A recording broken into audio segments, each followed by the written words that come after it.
Aujourd'hui dans Silicon Carnet, on parle d'un monde qui bascule. Elon Musk promet une usine capable de multiplier par 50 la puissance de calcul mondiale et de l'envoyer dans l'espace. Derrière le storytelling, est-ce qu'on est face au plus grand projet industriel du siècle ou à un coup de com' bien huilé avant l'IPO de SpaceX ? Pendant ce temps, l'IA change de nature, on ne parle plus de chatbot, mais d'agents qui travaillent à ta place, ils lisent tes mails, prennent des décisions, exécutent. La vraie question n'est plus ce que l'IA sait faire, mais ce qu'elle va remplacer. Et au bout de cette trajectoire, une idée radicale, un monde où le travail devient optionnel, utopie séduisante ou bombe sociale prête à exploser.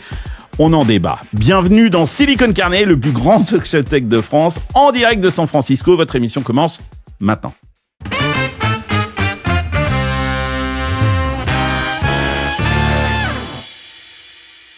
À mes côtés pour cette émission, deux sociétaires, Damien Douani. Salut Damien. Salut Carlos. Et Jean-Louis Keguiner, qui est en direct de Paris, visiblement. Il est dans une station spatiale, une capsule spatiale, ouais. Jean-Louis. Oui, il est déjà sur la Lune, je ne sais pas. Tu es où, Jean-Louis ? Je suis dans les bureaux de mes copains. On est à Paris, en fait, nos bureaux avec les amis de Poolside. Voilà, bien sûr, Poolside, qu'on salue, super boîte. C'est nos copains, donc ça fait 3-4 ans qu'on est avec eux dans les bureaux. Okay. On se suit. Jean-Louis Keguiner, qui est, pour ceux qui ne le connaissent pas, le cofondateur de Gladia, boîte incroyable dans le domaine de l'IA et de l'audio, justement. Et puis, on a un special guest aujourd'hui avec nous, c'est Evan Kervela de Chipirón. Salut à tous. Chipirón, pour moi, espagnol, hein, c'est la Madeleine de Proust. Hein. Ça fait quoi, Chipirón, Evan ? Alors, Chipirón fabrique une nouvelle génération de machines IRM qui seront toutes petites, très peu chères, pour les rendre très très accessibles, en particulier dans le contexte du dépistage du cancer du sein. C'est absolument génial. C'est de ça dont on a besoin, effectivement. Hein. C'est le jour où l'IA va régler le problème du cancer, ça va mettre tout le monde d'accord. Hein. Tu vas voir les doomers, là, ils vont fermer leur gueule. Ça a déjà sauvé une chienne, visiblement, en Australie. Ouais. Je sais pas si vous avez vu cette histoire de ce mec qui a, soi-disant, trouvé un vaccin. Le mec, il a séquencé lui-même l'ARN, tu vois. Il a séquencé le cancer de sa chienne et sa chienne et avec il a mis au point un vaccin ARN messager. Et visiblement, sa chienne va mieux. Alors, il y a beaucoup de controverses. Hein. Il y a beaucoup de bien sûr. Clairement. Ouais. Je crois que ce qui est assez clair, c'est que les tumeurs ont rétréci et que l'état s'est amélioré. De là à dire que le cancer est guéri, pas encore. Mais c'est impressionnant qu'avec les outils grand public, on puisse faire un truc pareil. Bon, maintenant, elle fait miaou, mais ça, c'est encore autre chose. Hein. He is a gay, gender fluid, golden retriever Afghan hound mix. Yes! Non, mais c'est top ce que tu fais, Evan, parce que j'ai regardé ton site web avant que tu viennes. Ça fait un bout de temps que vous bossez là-dessus. Hein. Ça fait plusieurs années. Hein. C'est pas un truc simple. Hein. On n'est pas en train de parler d'un software en face. Hein. On fabrique une vraie machine et avec une techno qui est très différente de la techno actuelle. Donc ça fait déjà 5 ans et on en a pour probablement encore 3 ans avant d'être sur le marché aux US. Ok, vous avez levé de l'argent, j'espère ? Ouais, on a levé 25 millions en tout. D'accord, ok. Et les US, tu y vas régulièrement ou tu penses que c'est pour le marché français, c'est pour la salpêtrière ou ça va s'exporter ailleurs ça va être partout, les cancers, ils choisissent pas géographiquement où est-ce qu'ils sont. Par contre, indéniablement, l'accès au marché reste plus simple aux États-Unis. Quoi qu'on en dise, quoi qu'on en pense, c'est plus facile de mettre un medical device, un appareil de diagnostic sur le marché aux États-Unis qu'en Europe où il y a énormément de régulations. Donc on va prendre les process en parallèle, mais on va au final vendre aux États-Unis plutôt, c'est une évidence. Eh oui. Bon, on en parle régulièrement dans Silicon Carnet. D'ailleurs, abonnez-vous à la chaîne Silicon Carnet, c'est super important. Et puis, si vous voulez nous rejoindre et poursuivre la conversation en dehors des émissions, alors vous pouvez discuter avec nous dans les commentaires. Je réponds à tous les commentaires. Mais vous pouvez aussi rejoindre la Hacienda, c'est la communauté des fans de Silicon Carnet. Ils ont un WhatsApp privé avec plein de chaînes thématiques où ils débattent tous les jours. Et puis, on organise aussi des événements in real life. D'ailleurs, je crois qu'il y en a un bientôt à Paris, dans quelques semaines. Je mettrai le truc dans la description. J'ai plus la date en tête exactement. Allez, on commence l'émission. Go yourself. Alors, Elon Musk annonce une joint venture entre Tesla, SpaceX et xAI. Une joint venture de 25 milliards de dollars. pour construire la plus grande usine de semi-conducteurs de l'histoire. Je mets ça entre guillemets parce que c'est vraiment ce qu'il a. C'est une quote de sa part. L'annonce est tombée samedi dernier et elle a fait l'effet d'une bombe dans la Silicon Valley. Et sur Twitter, tout le monde a parlé de ça. Sur X, pardon, tout le monde a parlé de ça tout le week-end. C'est d'ailleurs intéressant de faire cette annonce pendant le week-end. Hein. Je sais pas si le vendredi soir, il y a une communication assez intéressante là-dessus. L'objectif affiché, produire 1 terawatt de calcul par an. Alors pour mettre ça en perspective, hein, aujourd'hui on fait 20 gigawatts de calcul par an, donc c'est 50 fois la production mondiale. D'ailleurs, là-dessus, je voudrais m'arrêter 2 secondes parce que je savais pas qu'on calculait le compute en watts, quoi. Ouais, je pense que ça vient du fait qu'en fait on balance de l'énergie dans les chips, c'est tout ce que c'est du lithium et enfin c'est des semi-conducteurs et on balance de l'énergie dedans, donc le compute est directement relié à la quantité, enfin à la puissance, quoi. D'accord. Donc ça on montre. parle en flop. Hein. Le message, c'est aussi de flop, dire. ouais. Normalement, c'est en flop. Normalement, oui, c'est en flop. Ouais. Mais là aussi, le message, c'est de dire le goulot d'étranglement, c'est l'énergie, quoi. C'est vraiment c'est assez intéressant dans la communication le fait qu'ils communiquent en terawatts ou en gigawatts plutôt qu'en flop.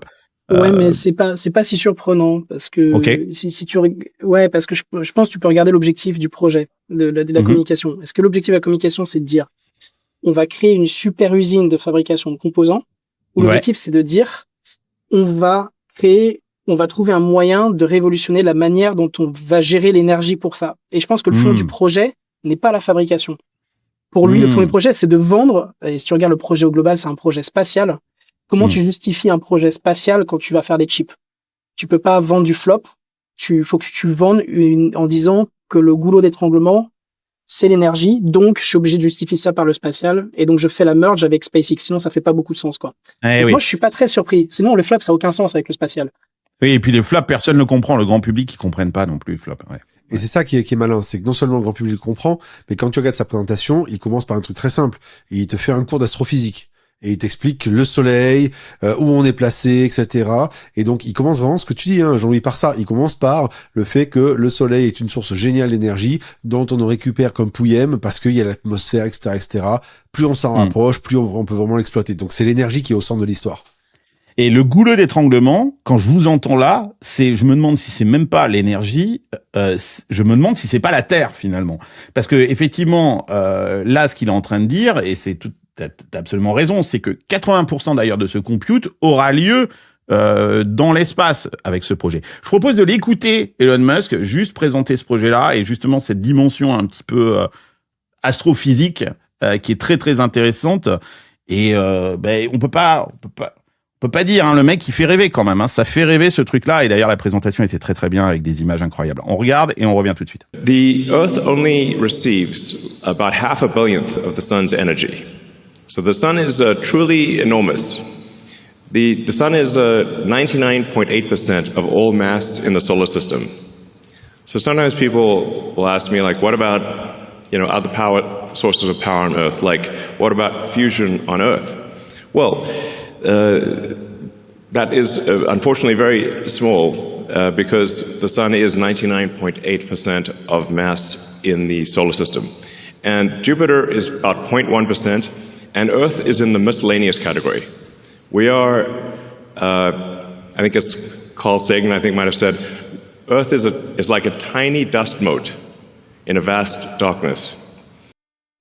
Donc, un des sujets de Elon Musk, tu sais que, effectivement, mégalo, égo et tout ça, il y a un sujet qui s'appelle, une échelle qui s'appelle l'échelle de Kardashev.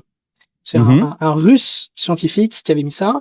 Et tu as 3 types. C'est la maîtrise de l'énergie disponible sur ta planète. Ouais. Ça, c'est le type 1. Le deuxième, c'est la maîtrise de l'énergie dans ton étoile. Et le type 3, c'est maîtrise de l'énergie de toute la galaxie. Et je pense personnellement que le mec, on est aujourd'hui à 0,7. Donc, c'est-à-dire qu'on maîtrise quasiment toute l'énergie disponible sur la planète. Ouais. Et son but, c'est de dire, je vais faire un saut quantique. Et je vais aller, et je vais amener la civilisation, moi, Elon Musk, en étant type 2. En disant, j'ai amené la civilisation, l'électrique et tout, et là, je vais aller gérer l'énergie des étoiles de la galaxie, enfin, des étoiles autour de moi, quoi. À commencer par le Soleil, effectivement. Commencer par le Soleil en mettant des bases sur la Lune.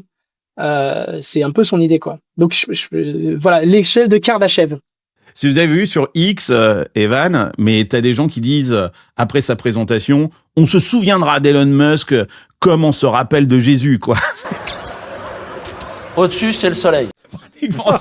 C'est parce que c'est le mec, effectivement, qui, dans cette échelle-là, qui va nous amener à la capacité à maîtriser plus simplement notre planète, mais plusieurs planètes. La Lune, le Soleil et demain Mars, effectivement. Toi, t'accueilles ça comment, Evan? Ça t'a fait rêver, cette présentation, ou tu t'es dit non, encore un délire mégalo de Elon? Ouais, alors ce qui est sûr, c'est que c'est un sujet clivant. Comme tu l'as dit sur Twitter, tout le monde y allait de sa réflexion. Moi, j'adore Elon Musk. Voilà, je le dis, si je dois être dans un camp, c'est dans celui plutôt des fanboys. J'adore ce qu'il fait, je trouve que c'est incroyable. Alors, on lui reproche souvent qu'il y a des retards, qu'il y a des très grandes visions et qu'en fait, la réalisation ne se passe pas du tout dans la timeline qu'il a décrite. C'est complètement normal, en fait, on le fait tous à notre échelle, c'est juste qu'Elon Musk, il a un niveau de médiatisation, un niveau de visibilité que tout le monde le regarde, et je sais pas pourquoi les gens focusent autant sur les retards qu'il y a sur sa delivery, parce que le nombre de choses qu'il a faites, que toute l'industrie, et que même parfois la physique, disait comme étant impossible, le dernier exemple en date étant le fait de ramener des lanceurs de roquettes sur Terre, vraiment, il y avait des scientifiques, des physiciens très forts qui disaient, ce n'est pas possible, on n'arrivera pas à le faire. Il l'a fait, 99,4% de taux de réussite sur les 150 derniers lancements. Bon bah voilà, c'est Elon Musk. Donc moi j'adore, je trouve que c'est hyper inspirant. Je pense pas que ce soit quand on a autant de surface d'action que lui, hein, parce que bon voilà, selon certaines échelles, il est l'homme le plus riche du monde. Quoi que cela veuille dire, parce que c'est évidemment pas de l'argent papier, c'est essentiellement les actions de ces sociétés qui valent de l'argent.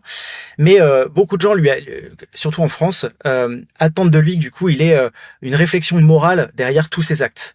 Il y a beaucoup de gens, par exemple, qui m'ont dit, quand j'ai présenté un petit peu cette news là de cette usine énorme, il y a beaucoup de gens qui m'ont dit ouais mais pourquoi est-ce qu'il va dans l'espace alors qu'il y a déjà tant à faire sur la planète?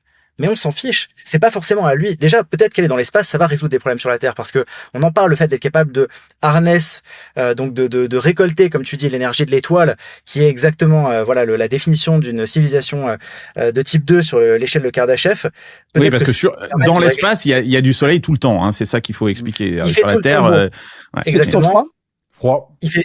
Froid, il fait pas froid, il y a pas de température dans l'espace parce qu'il y a pas de conductivité thermique. Mais par contre, effectivement, il y a rien entre le panneau solaire et le soleil, contrairement à sur la Terre où il y a l'atmosphère. Et puis sur Terre, il y a la pollution, il y a des conditions météorologiques aussi dont il faut donc quand on met du hardware qui doit être exposé à l'extérieur en permanence, et ben il faut être capable de le protéger pour quand il fait très chaud, quand il fait très froid. Dans l'espace, il n'y a pas toutes ces considérations. Donc il y a une épreuve d'ingénierie qui est hyper critique, qui est comment est-ce qu'on arrive à évacuer de la chaleur dans l'espace, parce que c'est ça l'enjeu avec ces data centers dans l'espace. Ça, c'est une vraie problématique d'ingénierie. Mais par contre, il y a tout un tas d'autres contraintes qu'on a sur Terre qu'on a effectivement pas dans l'espace. Donc moi, j'ai adoré je trouve que c'est très très enthousiassant et je suis persuadé qu'il va réussir et il a pas donné de timeline. Donc cette fois, au moins. Non, cette fois, il a dit, il a pas dit quand, quoi. Je voulais remercier Conto pour leur soutien à Silicon Carnet, je les connais bien maintenant. Et si tu t'apprêtes à créer ta boîte en France, ce que je vais te dire dans les prochaines secondes risque de te faire gagner un temps précieux, parce que créer sa boîte, c'est génial, mais c'est aussi tout un tas de démarches administratives et je sais, tu t'en passerais volontiers. En plus, tu as la réforme 2026 qui arrive et qui impose la facturation électronique à toutes les entreprises françaises. Justement, c'est là que Conto change la donne, parce qu'ils ont non seulement des experts qui t'accompagnent gratuitement pour créer ton entreprise, mais maintenant tu peux accéder directement à leur compte pro avec la facturation électronique déjà incluse. Tu n'as pas besoin d'un outil supplémentaire, pas de ligne de dépense en plus. C'est la solution tout en un qui va te faire gagner du temps. Tu crées une facture en 1 minute, tu suis son statut en temps réel, et quand le paiement arrive, il est automatiquement rapproché à la facture. Comme ça, la compta est simplifiée. Il y a déjà 600 000 entrepreneurs qui utilisent Conto. C'est une entreprise sur 4 en France. Alors, si tu te lances, tu vas sur conto.com. Ça s'écrit QONTO.com. Et ils ont été super sympas. Ils nous ont filé un code. Le code, c'est Silicon50. Tu peux l'utiliser et tu recevras 50 € sur ton compte pro au moment de la création. Voilà. Allez, retour à ton épisode. Jean-Louis, je sais qu'on en avait déjà parlé dans un précédent Silicon Carnet. Toi, ce qui t'impressionne vraiment, c'est la vision, c'est la profondeur de vision du bonhomme, quoi. D'ailleurs, sur cette histoire de chaleur Et il en parle d'ailleurs dans sa présentation. Il dit je comprends pas, tout le monde s'excite là sur cette histoire de radiateur thermique, etc. Mais en fait, il y a des solutions. Alors il a pas donné lesquelles, mais il a dit. Donc le mec, il a un niveau de détail, Jean-Louis, qui est juste hallucinant, non? Ouais, non, mais moi si tu veux, les gens pouvaient être sceptiques à l'époque de Tesla. J'accepte. Les gens pouvaient être sceptiques à l'époque de SpaceX. Et là, les gens peuvent plus dire. Enfin, c'est plus possible de nier le génie du mec. Il a plein de défauts, hein, mais le gars est capable d'aller dans un niveau de détail incroyable. Il est capable d'attirer les meilleurs ingénieurs. Et on parlait des timelines et tout. Tu peux pas faire. Enfin, désolé, il y a personne qui rêve de l'administration. Hein. Personne ne rêve de passer 15 ans en disant dans 15 ans j'aurai des résultats. Donc, si tu sets pas des timelines hyper short, tu peux pas attirer des ingénieurs qui sont excités. Le mec est sous adrénaline, sous dope, sous tout ce que tu veux. Il faut que ça aille vite. S'il met pas une timeline à 3 ans, il y a personne qui va joindre et il le fera pas en 7 ans. S'il met une timeline à 7 ans, il le fera pas en 7 ans, il le fera en 15. Donc ce mec est un bourrin. Le truc, c'est celui qui devrait shake, qui devrait avoir peur. Pour moi, c'est TSMC et c'est Nvidia. C'est les deux. Non pas parce que Nvidia va se faire remplacer. Je pense que c'est pas ça. Je pense que c'est plus que Nvidia va se faire challenger dans le sens où tu vas démontrer que c'est possible de casser un monopole, de même que la NASA s'est fait casser sur le monopole. Et ça va ouvrir les yeux aux gens et ça va l'ouvrir les yeux à des financements. Donc, ce qu'il va faire, c'est pas totalement de l'IA et du GPU. C'est des puces orbitales, machin. Le truc va être bien spécifique. Je suis pas sûr que ça soit vendable sur le marché public. On va dire ça comme ça. Pour remplacer Nvidia. Par contre, ça va ouvrir un tunnel de financement qui aujourd'hui était dans les startups, dans les SaaS, où on dit le SaaS, en fait, en 2 semaines, je te réécris Calendly en 2 jours.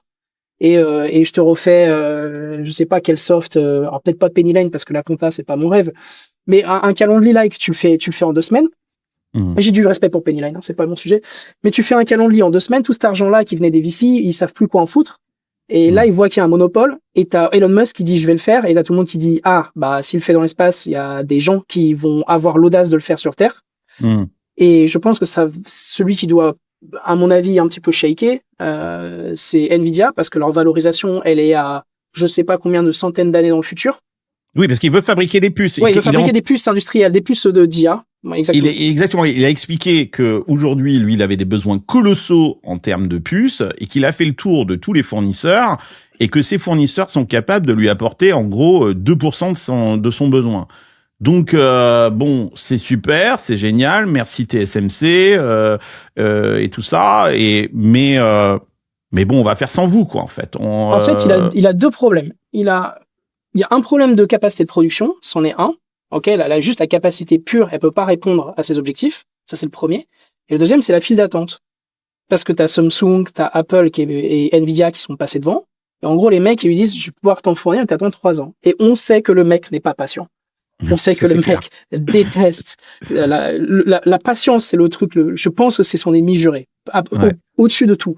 Donc le mec, il a dit, quitte à attendre 3 ans. Parce qu'il sait qu'il est mortel. Il sait qu'il est mortel, hein. D'ailleurs, il est pas en fait, ça va être le fond de mon sujet.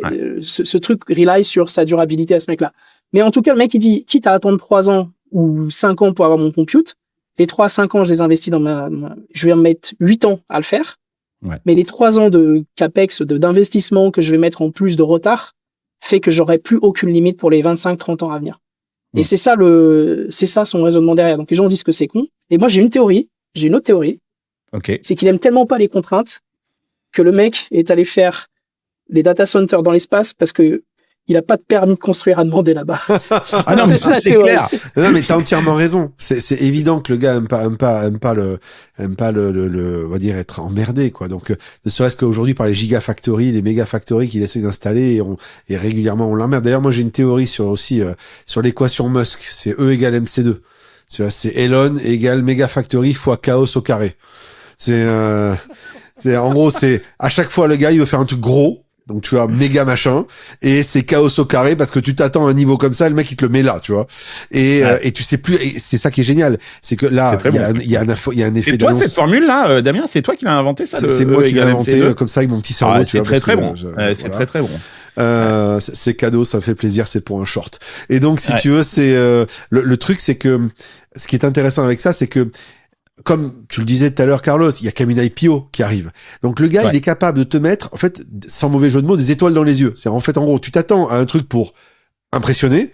Et le gars te met plein phare dans les yeux, quoi. Et toi, t'es lapin dans le phare des bagnoles. Tu fais, waouh! Et bon, t'as la bagnole qui t'arrive dessus, hein. Donc, il est tellement fort là-dedans. Mais là-dessus, mais le truc dingue aussi, c'est que non seulement il est très fort là-dedans, mais il arrive quand même à délivrer. Certes, pas dans la timeline qu'il a donnée. Alors là, il en a pas donné. Et on s'en fout. C'est pas grave. Il le fait. Ouais. Et c'est là où je trouve intéressant un deuxième élément. C'est qu'au-delà de ce que tu dis, Jean-Louis, sur il n'y a pas de permis de construire, c'est que je pense que le gars, vous connaissez la théorie tous, hein, des océans rouges, océans bleus, hein. Le gars est tellement fou qu'il se dit, moi, je vais faire mon océan bleu. Mais mon océan bleu, il va être, mais genre, comment te dire, tellement loin que tu pourras jamais l'atteindre de toutes les manières. Et c'est dingue, parce que il y arrive. Je veux dire, le coup de SpaceX, c'est un océan bleu de dingue. Et donc par conséquent, il met la marche tellement haute que les gens regardent en disant bah ok, bah, écoute très bien, bah vas-y, on va se suivre peut-être parce que de toute façon on n'y arrivera pas. Et c'est là où il faut quand même lui reconnaître un certain génie. Et puis dernier point, comme c'est un fondu de science-fiction, le gars en plus il t'appuie pile à l'endroit qui fait battre tous les cœurs de geeks. Le gars te met de la petite référence qui va bien et là voilà, il t'expliquait qu'on va aller dans l'espace. C'est juste dingo. On va regarder dans l'espace notamment ses projets pour la Lune parce que là ils sont complètement dingos et moi c'est ce qui m'a fait le plus kiffer qu'en fait dans cette histoire. Bon effectivement la factory, la Terrafab qui veut fabriquer sur Terre, hein, on est d'accord, elle est pas dans l'espace. Je montre la taille du truc par rapport à la Gigafactory qui était déjà énorme. C'est 3 Central Park hein, quand même. Hein. Ouais, c'est 3 Central Park, c'est un truc absolument colossal. Ah c'est marrant, t'as des petits cœurs qui. Non, attends, j'ai un truc quand je fais ça la caméra. Eh ben, je sais pas, ça fait, je sais pas. Non, mais ça, ouais, c'est sur Apple. Moi, j'ai tout enlevé, là. Moi, ça me faisait chier parce que il y a des moments où j'avais enfin, bon, bref. Je vous l'ai dit, Damien, il y a aussi cette IPO, on est tous là à attendre, hein. Moi, je vous avoue, j'ai vendu des stocks, pour refaire du cash. Aujourd'hui, parce que je me suis dit quand l'IPO de SpaceX va arriver, il faut que j'ai du dry powder, comme on dit, de la poudre sec pour investir. On sait pas, on se dit que ça, là on enregistre, on est le 26 mars, ça devrait être cette semaine, peut-être la semaine prochaine. Et je pense aussi que le mec est ultra compétitif.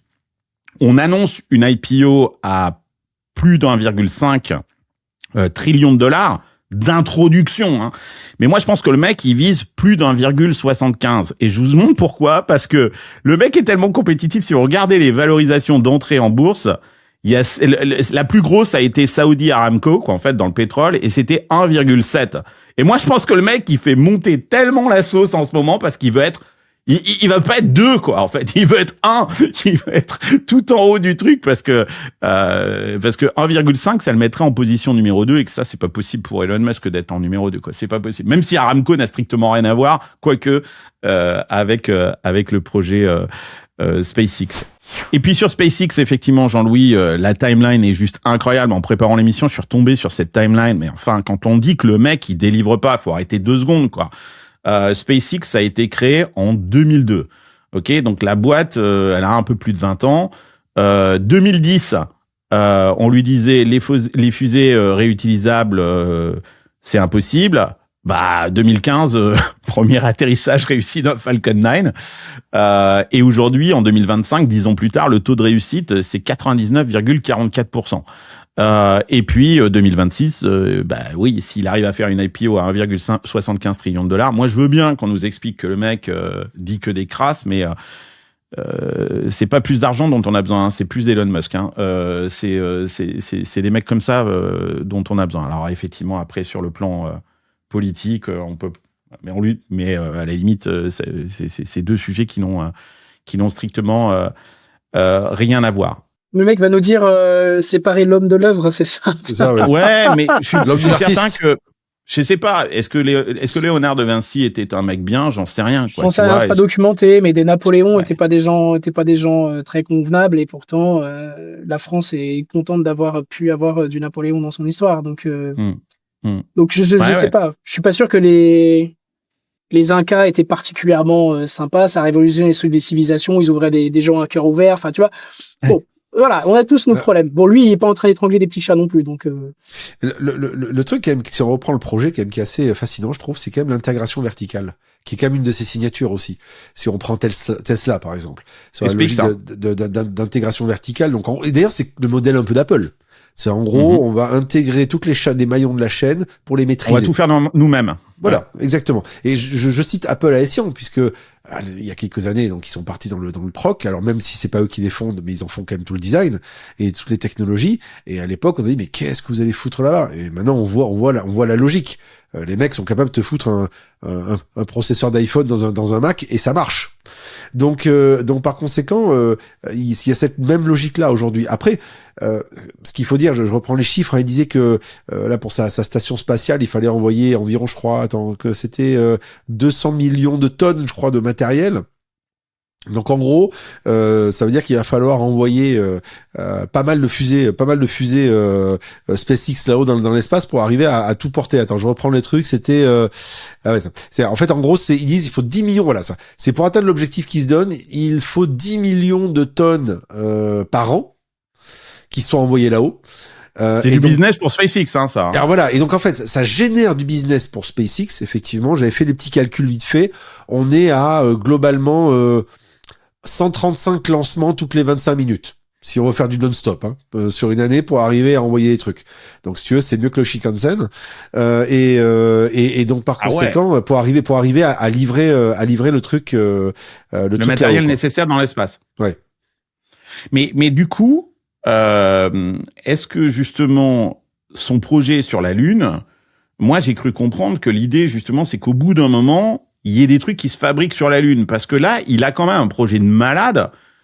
C'est de créer une sorte de catapulte électromagnétique à partir de la Lune. C'est-à-dire que ces satellites dont tu parles là, des AI, seront plus lancés à partir de la Terre. Effectivement, au départ, on a besoin de matériel, mais au final, on va créer une base lunaire qui, d'ailleurs, va pouvoir exploiter des minerais qu'on trouve sur la Lune pour fabriquer une partie des trucs depuis la Lune, et le lancement des satellites aura lieu depuis la Lune. Et là, c'est super intéressant sur un plan scientifique, c'est qu'effectivement, le champ gravitationnel de la Lune, la gravité est beaucoup moins forte que sur la Terre, et puis il n'y a pas d'atmosphère. Donc, lancer des trucs depuis la Lune, c'est formidable, parce que t'as pas besoin finalement d'une énorme puissance.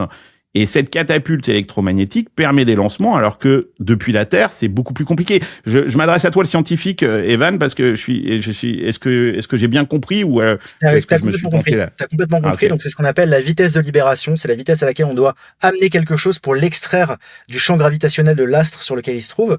Donc sur la Terre, ça demande beaucoup d'énergie, et c'est pour ça que les fusées font des grosses explosions en décollage pour aller atteindre justement la vitesse de libération qui est énorme depuis la Terre, parce que mine de rien, la gravité y est forte. Et comme tu disais, j'ai plus le multiple, mais c'est de l'ordre d'entre 5 et 10 fois, il me semble, qu'une gravité moindre sur la Lune par rapport à la Terre. Et donc là, tu peux atteindre cette vitesse. Bah voilà, ok, super, merci. Et donc du coup, tu peux atteindre cette vitesse avec des rails, en fait, tout simplement. Tu mets donc là des rails électromagnétiques, mais en fait, voilà, comme le Shinkansen, tu le disais très bien. C'est comme si le Shinkansen, en fait, on l'amenait en haut d'une colline à pleine vitesse, et qu'après, il n'y avait plus de rails, et qui continuait sa trajectoire en ligne droite vers l'espace. C'est ça qui va se passer sur la Lune.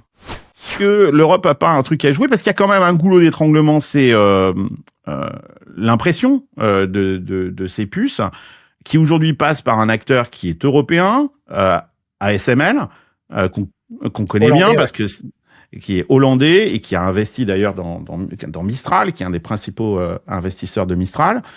Est-ce que ça, parce que comment il va faire là, dans cette verticalité dont tu parles, Damien, refaire ASML? Bonne chance, parce que ASML, les machines, je les montre, elles ont une taille absolument colossale. Ouais, c'est colossal. Des centaines d'ingénieurs pour les installer et calibrer, ça prend des mois. 400 tonnes la machine. Et ça coûte 380 millions de dollars l'unité. Donc, c'est ça. C'est une prouesse d'ingénierie. Vas-y, excuse-moi. Vas-y. J'allais juste dire que c'est vraiment une prouesse d'ingénierie. La lithographie à UV, les machines que fait ASML, c'est hallucinant. Et il y en a beaucoup qui se sont cassés les dents à essayer de redévelopper la technologie, et qui ont fait un aveu d'échec et continuent de commander à ASML, qui a quasiment le monopole sur ces outils. Donc on explique, ces machines, c'est ce qu'on appelle de la lithographie. Ça permet d'imprimer sur les wafers des puces avec des précisions absolument incroyables. Et c'est une sorte d'imprimante, quoi. Si je dois vulgariser le truc, c'est ton imprimante de puce, quoi. C'est ça. C'est l'imprimante. Tu imprimes, tu imprimes la puce et tout le dessin du processeur qui est sur la puce, avec une précision nanométrique, puisque là il veut faire du 2 nanomètres. Lui il veut du 2, voilà. On est très souvent, on peut être entre du 5 et du 2, et c'est microscopique. Donc c'est des machines d'extrêmement haute précision, quoi. Et il n'a pas 36, effectivement. C'est une fabrication qui est extrêmement précise et complexe à mettre en œuvre. J'ai dit une bêtise, c'est 165 tonnes, excuse-moi, 165 tonnes. Mais t'as un truc, c'est que dans la chaîne, lui, il n'a pas dit qu'il allait remplacer ASML. Hein. Donc dans l'intégration, il s'est arrêté à ASML. Je sais pas, ouais, d'accord. Non, j'ai regardé. Okay. Donc c'est une super nouvelle pour l'Europe, ça. Donc parce qu'ils en vendent 48 machines par an. Hein. Donc là, ils disent que les experts, ils disent 2028 pour sa livraison à lui. Ils voient pas comment il l'aura avant 2028. Mais quand tu regardes toute l'intégration, donc tu as plusieurs sujets qui vont bloquer. La RAM va être un sujet, mais a priori il le ferait lui-même. Donc ça, c'est sujet de RAM en ce moment, c'est des énormes sujets.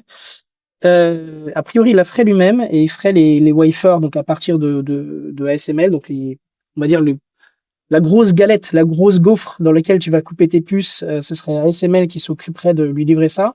Mais le reste, il ferait tout lui-même. Donc, ça veut dire que même TSMC fait pas tout. TSMC va acheter de la RAM chez Samsung, par exemple, et va faire l'assemblage. Donc, il irait peut-être même plus loin dans l'intégration que ce que fait TSMC aujourd'hui. Donc, t'as raison, Jean-Louis. Le license to kill, c'est Nvidia. Hein. C'est bien ça. Hein. C'est vraiment Nvidia, TSMC c'est aussi. pas ASM. Ouais. Et Samsung. Ouais, mais Nvidia, je sais pas s'il est après Nvidia. Honnêtement, je vais te dire, je pense qu'il en a rien à foutre. Pour lui, il se compare pas au dernier de la classe. Enfin, désolé, je vais le dire comme ça, mais il y a pas de deuxième, comme tu dis, et il s'en fout. Jensen, pour lui, c'est déjà fini. C'est même plus la peine. Le gars ne l'a pas livré en temps et en heure. Il a pas réussi à répondre à ses objectifs. Les mecs qui arrivent pas à être en temps et en heure, pour lui, le monde se divise en deux catégories. Il y a ceux qui arrivent à atteindre les objectifs et à servir, et les autres, c'est des losers. Oh, what a loser! Et Jensen Huang n'a pas été capable de livrer la capacité. Tu passes dans la catégorie des losers. Ils tracent, ils le regardent même plus. Ils s'en foutent. On va faire nous-mêmes. Ouais, c'est ça. Ouais, si tu veux, pour lui, c'est un nain, c'est terminé. Et ça, moi, j'aimerais pas être un nain dans le rétroviseur d'Elon Musk, parce qu'en fait, quand c'est rendu comme ça, c'est fini pour toi, quoi. Donc, on les a tous vus. La NASA, il a regardé, il a dit, vous êtes pas capable. Allez hop, terminé. Il a fait ça pour tout le monde. Donc, je pense que Jensen Huang va avoir un petit problème. Non pas que Elon Musk va venir sur ses plates-bandes pour vendre. Je pense pas. Je pense qu'Elon Musk, il a visé, si je dis pas de bêtises, 1 milliard de robots Optimus pour l'humanité. 1 milliard, hein, c'est... À terme. Déjà, il faudrait déjà qu'il en fasse 1 million. Ouais. Oui, mais bon, on va se mettre dans sa prospective. Qu'est-ce qui va s'emmerder à livrer d'autres gens? Oui, c'est clair. Qui vont ralentir. En fait, le mec se crée un propre marché. Il se fait pour lui. C'est comme ses lancements. Ça va être un lancement toutes les 10 minutes. Et qu'est-ce qui va s'emmerder à aller lancer? Ah, on a besoin d'un satellite pour notre... Mais attends, tu me gâches un lancement sur mon plan global. Si je dis oui à toi, je t'oblige de dire oui aux autres. Va te faire foutre. Et c'est pour ça qu'il va en bourse. Parce que le mec, il dit, si je vais en bourse, j'ai plus besoin de clients. J'ai besoin que de mes propres clients internes. Je fais autofinancement via le marché. Et le mec n'a plus... Ses clients ne sont plus un frein pour lui. Tout ce qui est un frein est un problème. Et il avance que pour lui. Et justement, en faisant ça, il crée les conditions de son propre succès, donc les éléments de valorisation de l'IPO. C'est en gros, je vous sécurise le truc, les gars. Je suis à la fois le producteur et l'acheteur. C'est un modèle vertueux qui va fonctionner quasiment tout seul, si je puis dire. J'ai en plus les technologies qui me permettent de mettre sur orbite le machin, etc. Bon, ok, j'ai jamais fait de puce, mais j'ai déjà fait des trucs pour Tesla notamment. Donc on va bien se dépatouiller, vous inquiétez pas, de toute façon les meilleurs vont venir. Donc allez-y les gars, c'est quasiment sans risque. Et j'ai la NASA derrière moi, puisque la NASA annonce aussi 81 missions vers la Lune d'ici 2036. Et donc ça aussi, c'est du business SpaceX. Donc on comprend aussi pourquoi est-ce que il devait se maquer absolument avec Trump, au-delà de l'alignement politique. C'est parce qu'il a besoin aussi de cette puissance aussi de la NASA. D'ailleurs, je voudrais revenir sur une théorie un peu complotiste que j'ai lue. Le complotisme, c'est vilain. Je ne sais pas si vous avez vu ça. Il y a de plus en plus de gens qui disent que, bon, on sait que l'espace, il y a une course énorme entre la Chine et les États-Unis. on est encore en tête, je dis on parce que je suis américain, mais aux États-Unis, mais la Chine va très, très vite. Et on sait que la Chine a posé un pied sur la Lune, etc. Et il y a plein de gens qui disent, mais en fait, les États-Unis n'ont jamais mis un pied sur la Lune. Et alors, il y a cette théorie qui revient, c'est un peu comme une sorte de marronnier qui revient souvent. Et moi, j'ai lu un truc assez incroyable, c'est qu'il a le soutien aussi de Trump parce que la Chine serait sur le point de démontrer qu'effectivement, les États-Unis n'ont jamais été sur la Lune. C'est-à-dire que ce drapeau-là, qu'on a tous vu, il faut absolument y aller le foot parce que sinon, les Chinois, et là, ça serait terrible, ça serait un désaveu absolument colossal pour les États-Unis, et que donc Trump est en train de pousser toute la machine américaine pour aller sur la Lune, etc., avant que les Chinois ne démontrent que toute cette truc-là était en fait fake. J'ai lu ça, je trouve ça passionnant parce que tu sais, les complots, on dit toujours que c'est de la merde jusqu'à ce qu'au moment où on découvre que finalement ils existent. T'as toujours un petit truc qui traîne, qui peut être vu comme vrai. Drôle, quoi. Ouais, non mais effectivement. Oui, moi j'ai lu des trucs aussi comme quoi si tu prends les calculs de l'époque, il était impossible de pouvoir envoyer un truc là-bas vu les conditions technologiques qui étaient celles de l'époque. On pourrait coller ça à Musk quand on lui a dit jamais tu pourras faire redescendre une fusée, il a réussi. Donc bon, voilà, c'est toujours pareil, vrai ou faux. Dans tous les cas de figure, il est clair que les États-Unis ont toujours été dans une guerre spatiale. Ils ont toujours été dans cette vision, on va dire, qui est Ils ont jamais été aussi forts que quand ils étaient justement dans une guerre comme ça, à grande échelle, quoi. En fait, exactement. Avec un ennemi identifié. Ouais. Alors, je pense qu'il n'y a pas que ça. Hein. T'as un peu de politique aussi. Après les guerres, une manière. Bon là, le peuple a pas l'air d'être derrière lui. Donc, t'as plusieurs manières de mettre le peuple derrière toi. T'as une bonne guerre.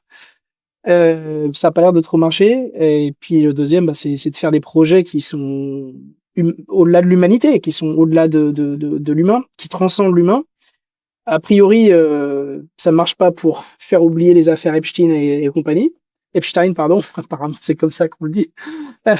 C'est une petite blague. Aux US, Epstein, ouais, ça dépend. Tu peux dire Epstein aussi, quoi. Mais je pense sincèrement que dans son mandat, lui, il doit tout faire pour faire oublier ses merdes. Et donc tout argument qui peut s'aligner avec son agenda, je pense qu'il le prendra. Il réutilise à mort le père Musk en ce moment. Je sais pas si vous avez vu, là, la première dame a fait un truc à la Maison Blanche et on a vu elle est arrivée avec un robot Optimus. D'ailleurs, Brigitte Macron était à côté en se disant qu'est-ce qui se passe, tu vois. Non. Donc on sent bien que le père Elon Musk, il est utile effectivement à la narrative Trump en ce moment, c'est clair. On vient de parler de puces, de hardware, mais à quoi bon toute cette puissance de calcul si on n'a pas le logiciel pour l'exploiter? Et justement, côté IA, il se passe quelque chose de fondamental en ce moment. On est en train de sortir de l'ère des chatbots pour entrer dans ce qu'on appelle l'agentique, les agents IA, des IA qui se contentent plus de répondre à nos questions, c'est plus un Google amélioré, c'est des IA qui agissent à notre place et qui prennent même le contrôle de notre ordinateur, qui naviguent sur le web. On va en parler parce que je pense qu'il y a pas encore grand monde qui a compris ce truc-là. Je faisais une conférence l'autre jour avec plein d'étudiants de l'ESCP ici à San Francisco qui étaient en voyage. Ils étaient 200 dans la salle et je leur ai posé 3 questions. Je leur ai dit qui a déjà utilisé un chat GPT-like? Bien évidemment, les 200 ont levé la main. Qui a utilisé un chatbot dans les dernières 4 heures? Il y avait un peu plus que il y avait peut-être 70%. Et là, je leur ai dit, mais qui a aujourd'hui un agent IA qui travaille à sa place pendant qu'il est là dans cette conférence en train d'écouter et de participer à la conversation? Et là, sur les 200, il n'y en avait que 3. D'ailleurs, au passage, 3 d'origine asiatique. C'est comme quoi les Asiatiques sont quand même vachement plus au fait de ces trucs-là. Et donc, il n'y en avait que 3 sur les 200. Donc, je pense que ça mérite, les gars, qu'on se pose un petit peu, qu'on parle un petit peu de ce que c'est que ces agents et qu'on explique aux gens et comment et puis, j'aimerais bien savoir comment vous les utilisez, justement. On en parle tout de suite dans Silicon Carnet.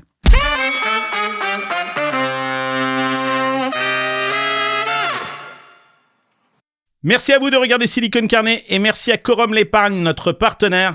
Merci de soutenir cette émission. Je sais que la plupart d'entre vous m'écoutez depuis la France et depuis des années, je vous parle des États-Unis, de leur énergie, de leur marché et de leur capacité à attirer du capital. Certains d'entre vous me disent « Ok Carlos, t'es sympa, on comprend le potentiel, mais comment est-ce qu'on investit concrètement sur le marché américain ?» Eh bien justement, Quorum a lancé Quorum USA, c'est la première SCPI qui investit directement aux États-Unis.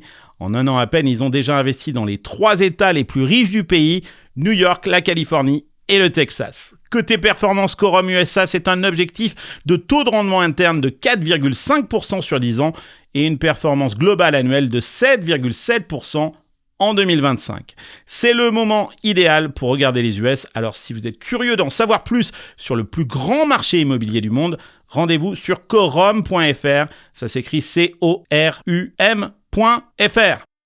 L'investissement dans les produits financiers comporte des risques et n'offre aucune garantie de performance. 2025 n'est pas représentatif d'une performance stabilisée. Allez, retour à ton épisode. Donc comme je le disais, on sort de l'ère des chatbots pour entrer dans l'ère des agents. Donc l'ère des agents, c'est ces chatbots. Les chatbots, ça répond à des questions. L'agent, ça bosse à ta place. Je montre là parce qu'il y a eu un truc super intéressant. Moi, je suis, ça y est, c'est encore...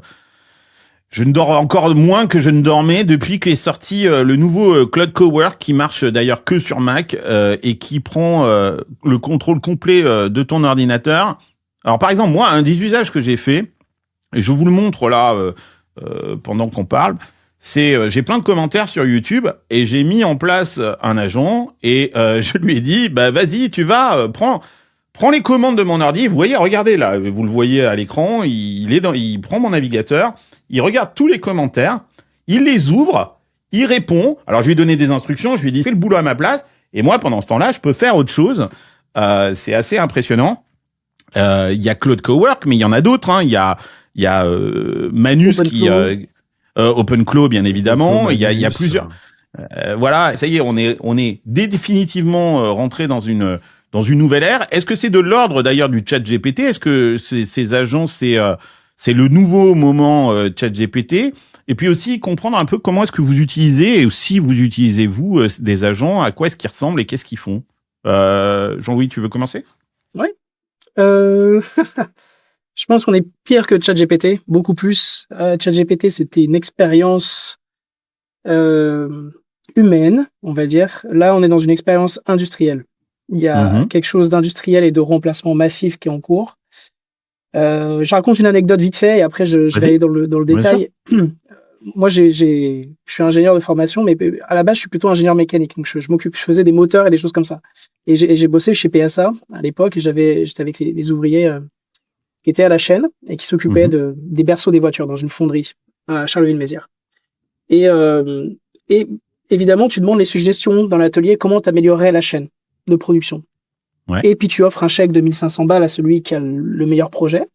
Ouais. Et le meilleur projet a fait gagner 3 postes.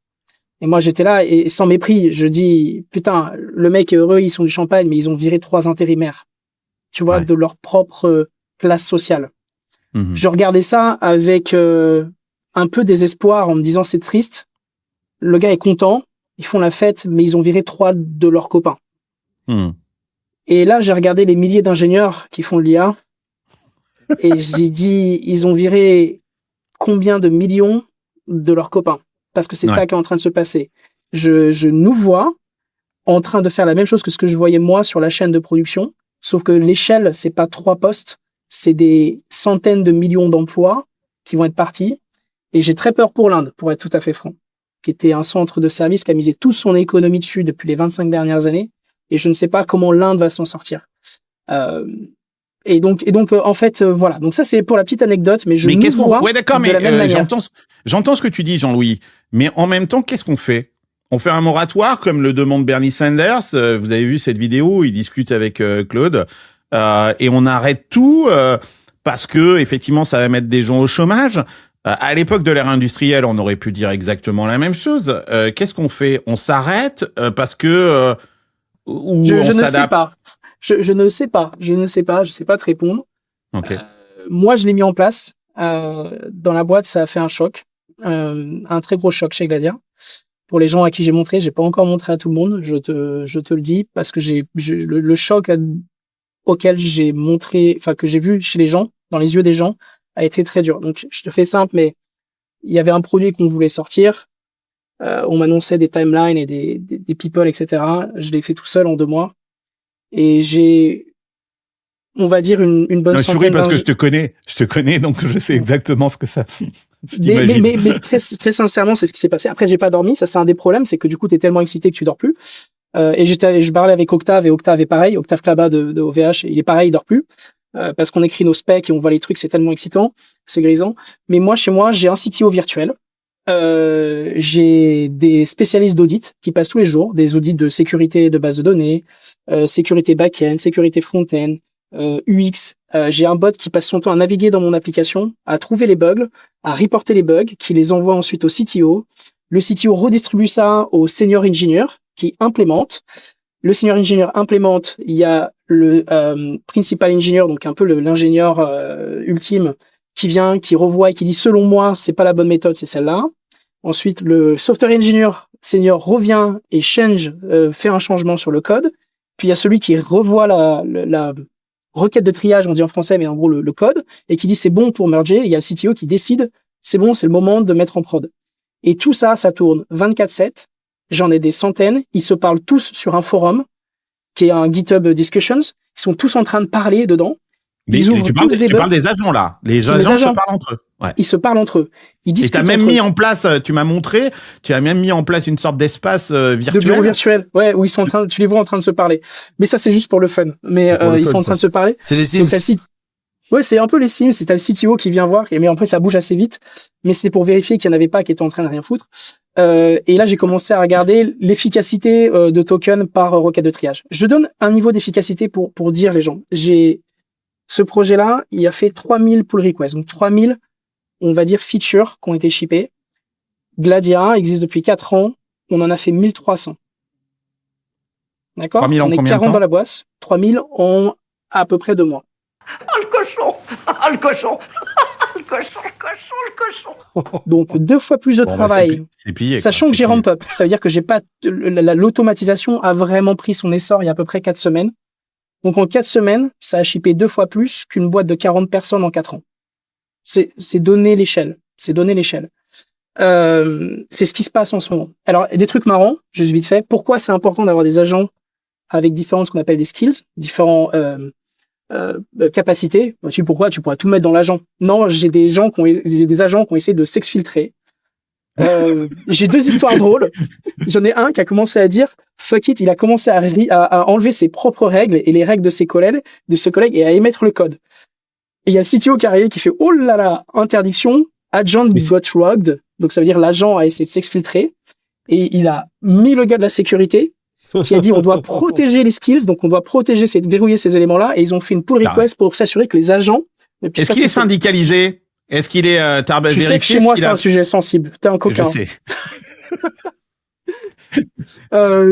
Est-ce que je pourrais publier les tracts de Gladia? Je sais. Arrête. Les ai reçus, en fait, ils sont drôles. Tu vas avoir des problèmes. Arrête, tu vas avoir des problèmes. Donc moi je l'ai appelé CGT. Claude est génial au travail. C'est ça que c'est CGT. Non mais vous en avez parlé avec les syndicats? Non. Attends, doucement. Tu vas avoir des problèmes. Attends, je te raconte la deuxième histoire. C'était vendredi dernier. Je vais manger avec un copain. Ouais. Et donc, j'avoue, à 11h40, je prends la bagnole. Et c'est resté dans ma tête, 11h40, je te le dis. Et j'ai 20 minutes de caisse. C'est très important, les 20 minutes. Tranquille, je suis sur la route. Et là, mon téléphone commence à bip. Et là, je vois Anthropic, 15 balles. Donc, je dis, bon, ça arrive, tu vois, on fait. 2 minutes après, Anthropic, 15 balles. Anthropic, 15 balles. Anthropic. Et je dis, putain, il se passe quoi? Et là, j'avais 20 minutes de caisse. Et toutes les 2 minutes, t'as un truc, t'as 15 balles. En fait, ce qui s'est passé, c'est que mes agents ont dit que c'était plus efficace d'utiliser les API Anthropic que d'utiliser Claude Code, parce qu'il était trop lent. Et ils ont décidé eux-mêmes qu'ils devaient pas utiliser Claude Code. Et ils ont mis la clé API à scanner tous les logs de l'application, et je me suis retrouvé avec une facture de bâtard. Donc, bon, voilà, tu vas te marier, j'ai mon CTO virtuel qui m'a appelé sur Telegram. Enfin, je l'ai appelé sur Telegram, et je lui ai dit, arrête ça tout de suite. Et il a émis une directive, et ils ont arrêté de le faire parce que je l'ai appelé sur Telegram. Je sais que c'est un peu fou ce que je te dis, c'est pas des mythos. Et quand je l'ai montré à quelques gens dans la boîte, ils m'ont dit c'est grave, il y a un problème. Et je dis oui, le problème c'est que si vous ne mettez pas à faire ça, vous êtes foutus dans 5 ans en fait. Oui, le problème c'est nous. Evan, on est cooked? Alors c'est un sujet, les agents, c'est un sujet qui est passionnant, c'est un sujet où moi j'ai l'impression d'être bête, parce que pour l'instant je n'ai pas été convaincu. J'ai été immédiatement convaincu par ChatGPT, par son usage de manière générale, donc par les LLM. Vraiment le fait que ça te prémâche de la recherche Google, en gros, qui te prendrait beaucoup de temps, ça te donne des indications et en fait ça te permet vraiment de aller vérifier ce qu'il te dit, plutôt que de chercher ce que tu ignores quand t'es un peu face à un sujet et que tu sais pas trop comment t'y prendre. Tu peux vite y passer un temps fou juste pour commencer à avoir une vue de la shape de l'ensemble. ChatGPT te le fait hyper bien. Maintenant, alors moi j'aime bien sur la partie des agents, j'aime le fait qu'il y ait des outputs qui ne soient pas que du texte, le fait qu'il y ait des outputs qui soient du code, qu'il y ait des outputs qui soient des slides, des fichiers Excel. J'aime beaucoup le fait que l'agentisation des LLM a permis la diversification des outputs, donc tu peux attendre des choses différentes d'eux. Maintenant pour ce qui est des automatisations et du fait d'attendre des rendus finalisés de la part des agents, jusqu'à présent pourtant j'ai vraiment essayé, je n'ai pas été convaincu. Et en interne j'essaie de pousser pour à minima l'adoption à grande échelle de Claude Code et de tous ces outils qui permettent de générer du code très facilement. Et alors, ça vient peut-être de la nature extrêmement deep tech de ce qu'on fait à Chipiron, mais par rapport à ce qu'on peut faire avec un outil plus SaaS qui rencontre son marché plus rapidement, qui fabrique un produit plus rapidement, on attend tout un tas de features. Nous, c'est une machine de diagnostic médical où il faut faire des choses très précises. Il y a pas de move fast break things. Enfin, dans une certaine mesure, mais on peut pas pousser ça à l'extrême. Et donc, pour l'instant, ça convainc pas en interne les scientifiques avec lesquels je bosse. Ils utilisent ces outils, mais certainement pas dans une logique d'automatisation totale où on les laisse push des features, faire des pull requests. Non, simplement on leur demande de générer du code et après ils retravaillent à partir du code. Ils les utilisent pour essayer d'accélérer beaucoup du workflow. Mais l'automatisation que les agents promettent, moi à ce stade, j'ai jamais été convaincu. Et j'ai essayé avec plein de petits side projects. Mais il faut que tu pousses un petit peu, je pense. Il faut que tu remettes le sujet sur la table. Parce que ce qui est intéressant dans ce que tu es en train de dire, mais c'est vachement bien, merci c'est ça qui est intéressant. On n'est pas, comme on dit dans Silicon Valley, think in public, quoi, tu vois. Donc on sait pas, on navigue à vue. Donc on teste des trucs et c'est génial les tests que tu as fait, Jean-Louis. Mais ce que je note en fait dans ce que tu dis, Evan, c'est qu'il y a une différence fondamentale entre vous deux. C'est que toi tu utilises l'IA, mais tu es à côté de l'IA quand tu l'utilises. Exactement. Ouais. Alors que là, ce que nous décrit Jean-Louis, non, c'est que les trucs sont complètement autonomes, vivent leur vie, ils font d'ailleurs des conneries. Ouais, c'est la différence entre l'automatisation et ce qu'ils appellent automation and autonomy, quoi. En fait, c'est deux choses qui sont différentes. C'est hyper intéressant vous deux parce que je trouve que vous êtes on va pas dire au deux bouts du spectre, mais vous êtes sur deux démarches différentes. Ils sont tous les deux au bout d'un spectre, mais qui est quand même déjà un peu loin, quoi. On est d'accord. 99% des gens, ils sont pas là. Hein. On est complètement d'accord. Mais voilà, on est au deux bouts du spectre qui est très loin. Mais pour moi, c'est vraiment hyper intéressant. Tu le sais, Carlos, moi, je passe une partie de ma vie dans la question de l'éducation. Et donc moi ça me pose des questions tout ça, parce que quand je vois ça pour mes gamins, tu vois, on parlait tout à l'heure, tu disais, mais quand on prenait l'exemple des ouvriers versus tout ça, en fait la seule différence qu'il y avait jusqu'à présent, c'est qu'en gros, quand tu disais Jean-Louis que t'allais sur la chaîne de montage, globalement les cols blancs, les cols bleus, tout ça, les cols blancs disaient bon, c'est pas grave si les cols bleus, en gros on les automatise, bah ouais, c'est pas de bol, je veux dire, ils sont sur une chaîne de montage, pas de chance pour eux, tu vois. Et là aujourd'hui le problème déjà c'est que ça attaque les cols blancs. En gros, ça attaque les gens qui pensaient ne pas être touchés parce qu'on leur avait vendu le fait que leur intellect allait les protéger. Et surtout que cet intellect-là, ils l'ont payé très cher parce que voilà. L'école bleue, à la limite, on a dit ouais, mais bon, c'est pas grave, ils ont pas coûté cher à la société. Alors que là, l'école blanc, soit ils ont payé très cher leurs études, ou soit la société a payé pour eux. En l'occurrence, c'est surtout le cas en France. Et je comprends qu'il y ait énormément de résistance en France. Pourquoi ? Parce que c'est l'État qui a investi pour qu'ils soient intelligents et qui constitue cette élite. Et là, on est en train de dire, ouais, non, mais en fait, c'est de l'investissement qui servait à rien. C'est toute la merde. Ouais, t'as ça aux États-Unis quand même avec les grandes écoles. Oui, mais elles sont payées par les gens, les grandes écoles. Tout à fait. Mais t'as quand même cette mécanique-là. Enfin, les grandes écoles privées en France, tu les payes quand même. Tu fais des très grandes écoles. Enfin, je parle pas des grandes écoles d'ingénieurs. Sans commune mesure avec ce que tu payes aux US. Sans commune mesure. Dans tous les cas de figure, le point commun, c'est le fait de dire que cette notion d'intellect, si on peut dire, était censée être une barrière à l'entrée, alors qu'en fait, c'est une ligne Maginot. Et l'autre point intéressant, c'est de se dire, une fois qu'on a ça, qu'est-ce qu'on fait ? Parce que ça remet pas en cause l'intellect. Quand je vous dis que Jean-Louis et Evan, vous êtes sur deux spectres différents, mais enfin au bout d'un même spectre, c'est que pour moi, on passe de la mécanique de l'intention, Evan, à la délégation d'intention, Jean-Louis. C'est-à-dire, en gros, d'un côté, tu as ce que tu veux faire, et tu restes à côté pour vérifier que ça fait pas de conneries ou autre, pour plein de raisons, soit parce que t'as pas envie de faire du lâcher prise, soit parce que tu ne peux pas faire du lâcher prise. Et de l'autre côté, tu as Jean-Louis qui lui fait tourner ses machins dans son coin, il leur passe un coup de fil, il leur envoie un SMS et puis c'est plié quoi. Et si tu veux, voilà. Mais le truc qui est génial, c'est que tu tires le fil de ça. Cette notion de délégation d'intention, qui pour moi, à mon avis, est la direction vers laquelle ça va aller. Avec des gradations, bien sûr, mais globalement. Ce qui va se passer, c'est que, voilà, moi j'ai des étudiants en face de moi, je réfléchis à comment on peut faire évoluer leur truc. C'est que t'as des gamins qui vont trouver des trucs géniaux parce que ça n'enlève pas l'intellect. Ce que je veux dire par là, c'est que pour réussir à faire ce que tu as fait, Jean-Louis, tu l'as conçu. Il faut être intelligent. Tu l'as réfléchi. Tu l'as pensé. Et après, t'as bien sûr les machins qui font des trucs et des fois ils te disent, voilà, on a pris un abonnement comme ça parce que, ouais, bon, bah, tu leur enlèves la carte blanche bancaire. Mais ce que je veux dire, c'est que tu l'as pensé, tu l'as réfléchi. Donc on n'est pas dans une délégation d'intelligence, on est dans une délégation d'intention. Et ça, c'est important parce que ça va à l'encontre de tout ce qu'on nous a appris qui est de maîtriser le truc. Là, on est dans le lâcher prise. Et c'est vraiment, il faut être dans une mécanique super forte par rapport à soi-même pour se dire, je lâche prise, mais je suis prêt à récupérer la sauce. Et ça, c'est vraiment hyper intéressant. Ça change tout le paradigme de l'éducation, toute la mécanique qui est intrinsèque. Mais est-ce que c'est derrière. pas le management? Et ce que tu décris là, et le management aussi.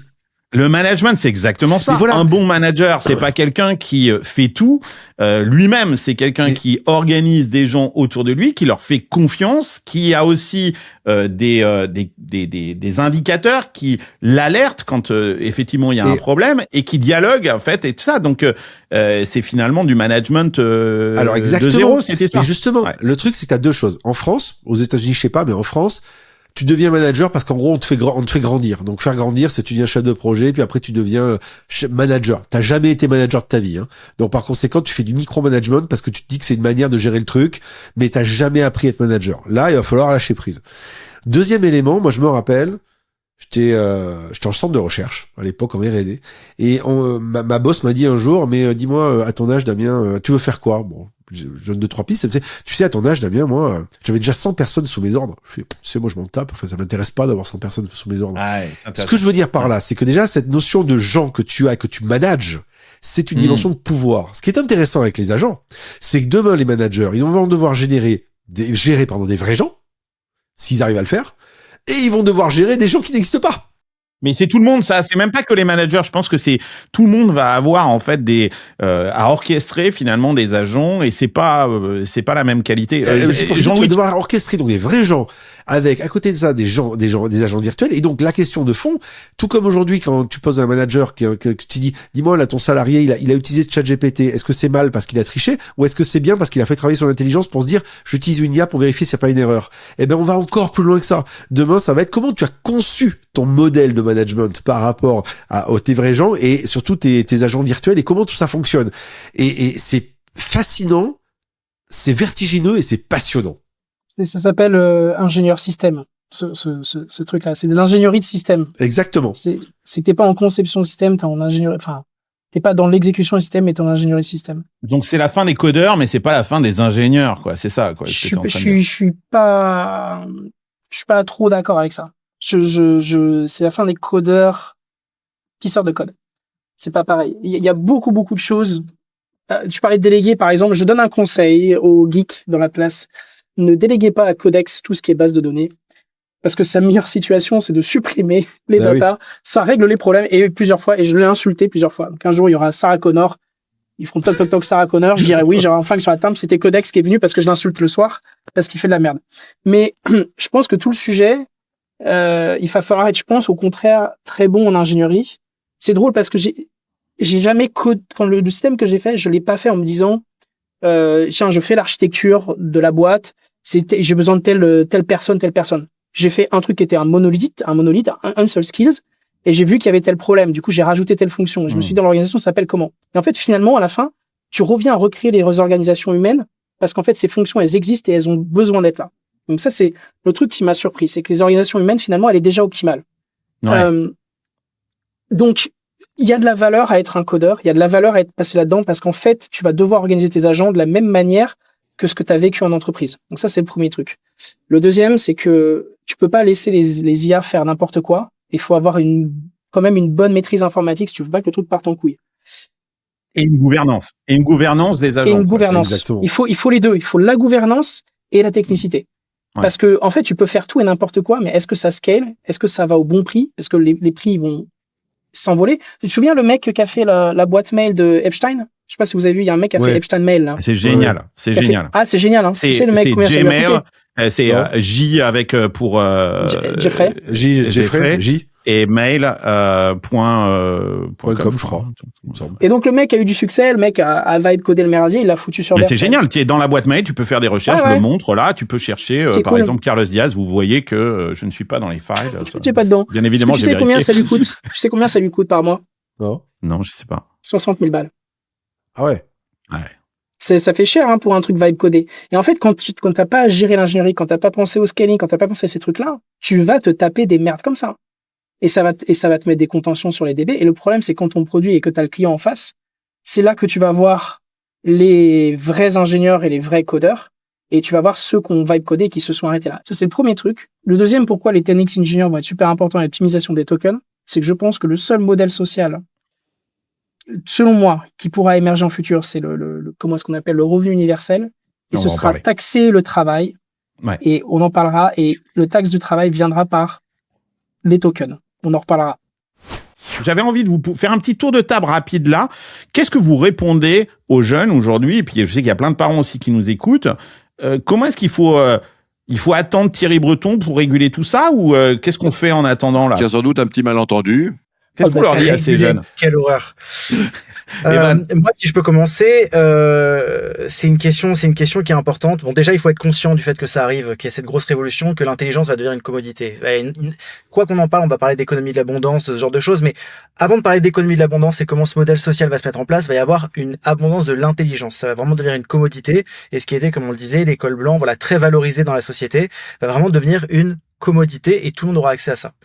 Donc déjà, il faut le regarder et pas faire des métiers qui vont se faire disrupter hyper simplement, comme par exemple, on le disait juste avant, l'épiceur de code. C'est sûr que ça devient une banalité. Un copywriter qui était juste bon à pondre de la copie, mais pas spécialement avoir cette réflexion profonde sur comment est-ce qu'on conveille le message, tous ces trucs-là. Tous les métiers où en fait tout simplement, ça va fracasser ceux qui ont vraiment une compétence fragile. Et je pense que les études, c'est pas forcément incompatible avec cet état de fait. Il suffit de voir, en fait, quand les agents, alors bon, on a parlé de l'autonomie juste avant, mais si on part du présupposé que on va quand même avoir besoin de leur donner de l'input pendant un certain temps et contrôler l'output dans une certaine mesure, que l'économie va continuer de reposer sur cette prémisse-là, c'est pas pareil quand on sait ce qu'on attend d'un agent que quand on sait pas du tout. Donc avoir une expertise, avoir une compétence, faire des études, ça sert toujours. Moi, je vois très bien quand je demande à ChatGPT de me faire un brief sur un sujet que je connais pas, je suis pas à l'aise. Je ne l'incarne pas ce texte. Derrière, après, je vais raconter cette histoire. Je me sens obligé de tout vérifier. Je me sens bancal sur certains appuis. Alors que quand je sais très bien, par exemple, je veux parler d'un sujet, mais je lui dis, fais-moi un pitch en incluant avec cet angle, inclus ce genre d'infos, et que je sais à quoi ça devrait ressembler. C'est juste que putain, l'angoisse de la feuille blanche, je sais pas exactement par où commencer. Le fait qu'il me structure tout et qu'il me fasse une proposition, ok, super, modifie ça, et en 2 minutes c'est fait. Donc avoir la compétence, c'est important. Par contre, on est vraiment, je pense, donc on est dans un monde qui va se contraster de plus en plus. C'est ce qui a déjà été le cas, et là on est sur une accélération de ça. Où comme on le disait justement, voilà, les 10x engineers, mais de manière générale, les gens très performants, très forts dans leur domaine, vont continuer d'être amplifiés, leveragés, catapultés à des ordres de magnitude en termes d'impact grâce à ces agents, à toutes ces IA. Et les gens qui sont pas très forts, malheureusement, eux vont de moins en moins trouver leur place. Et donc je pense que dans les études, c'est un peu la même chose. Je pense qu'on va de plus en plus rentrer dans un monde où les très grandes études, je veux dire prestigieuses, quand je dis très grandes, donc vraiment aller dans des super écoles, aller sur des domaines techniques de pointe, ça va continuer d'être très pertinent. Parce que je pense que c'est ce qui va permettre de donner un peu l'inertie de départ dans la carrière des jeunes pour derrière s'emparer de ces outils-là et accélérer leur carrière avec. Mais toutes les études, particulièrement qui demandent de l'argent ou qui demandent d'investir beaucoup d'années de sa vie, on en parlait en intro, mais voilà, tout ce qui va être sociaux, voilà, des domaines un peu plus comme ça. Certains, encore une fois, les meilleurs vont tirer leur épingle du jeu, mais la vaste majorité des gens qui vont faire des masters sans avoir vraiment conscience de ce pourquoi ils font leurs études et quel type de carrière ils veulent, ceux-là ne vont probablement plus trouver leur place de moins en moins, et ce moins en moins va aller de plus en plus vite. Je pense que c'est comme ça que je vois les choses en tout cas. Damien, toi qui es justement dans l'éducation et qui croise beaucoup d'étudiants, tu leur dis quoi, tes étudiants? Je leur dis qu'il faut qu'ils trouvent C'est difficile, hein. Je comprends, la question est dure, hein. Mais je vais te dire, j'ai une réponse. Je leur dis qu'il faut qu'ils trouvent leur singularité. Et pas au sens, on va dire, technique du terme, mais leur singularité au sens là où ils sont bons et où la machine, c'est pas que la machine va les concurrencer, mais ils vont pouvoir travailler avec la machine pour être encore meilleurs. Et ils vont pouvoir développer vraiment un vrai talent.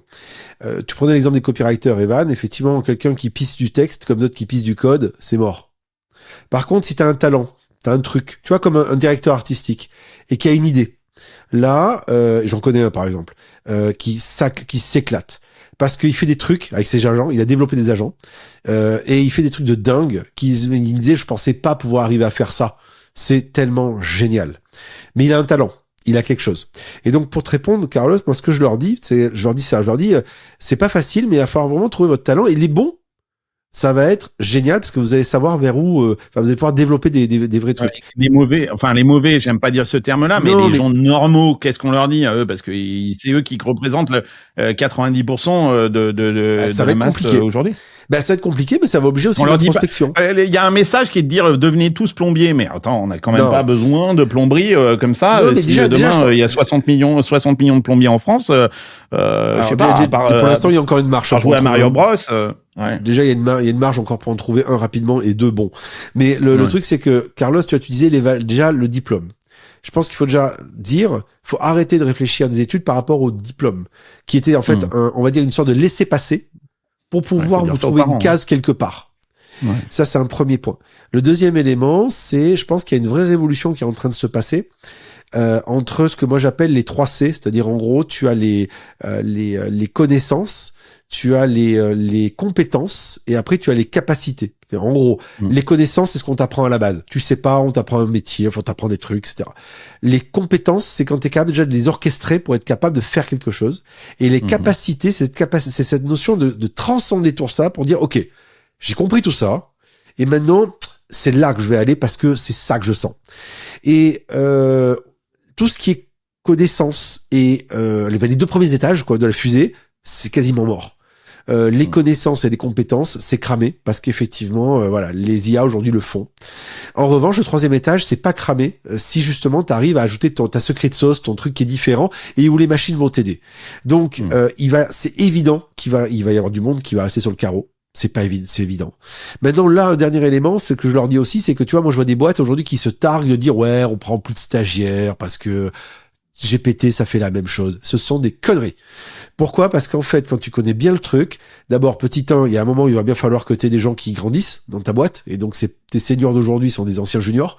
Donc, il va bien falloir transmettre quelque chose. Il y a une courbe démographique qui va s'inverser très vite en France, et c'est déjà le cas en Italie. Fred Lamy nous l'avait expliqué.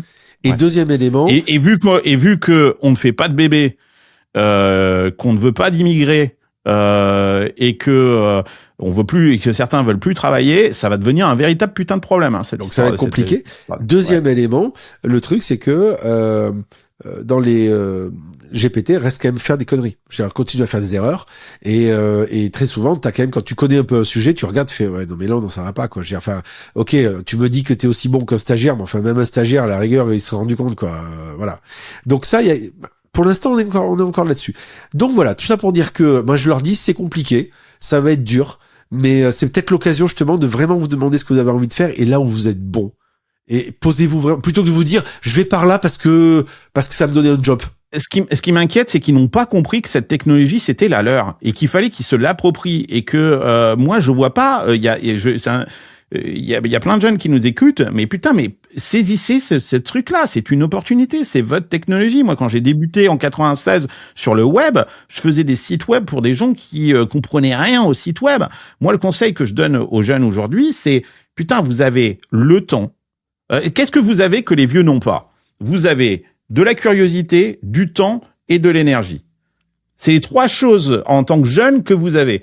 Donc, putain, utilisez cette curiosité, ce temps que vous avez et l'énergie, il revient à la capacité, pour saisir ces produits, allez voir le charcutier du coin, allez voir votre père, votre mère, dites-lui, tu veux que je te fasse gagner 4 heures dans ta semaine, combien t'es capable de me donner si je te fais gagner 4 heures de temps dans ta semaine, je te monte un agent bidule, tu bricoles des trucs, tu vas voir le coiffeur, tu lui dis, je te monte un agent pour prendre tes appels, etc. Et du coup, tu apprends et tu te fais un peu de thunes.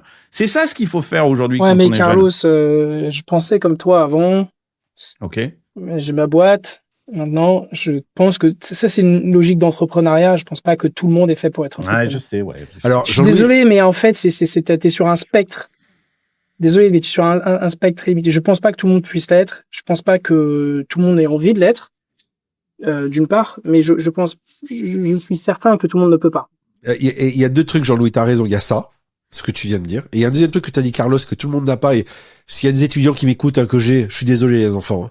Mais tout le monde n'est pas curieux dans la vie.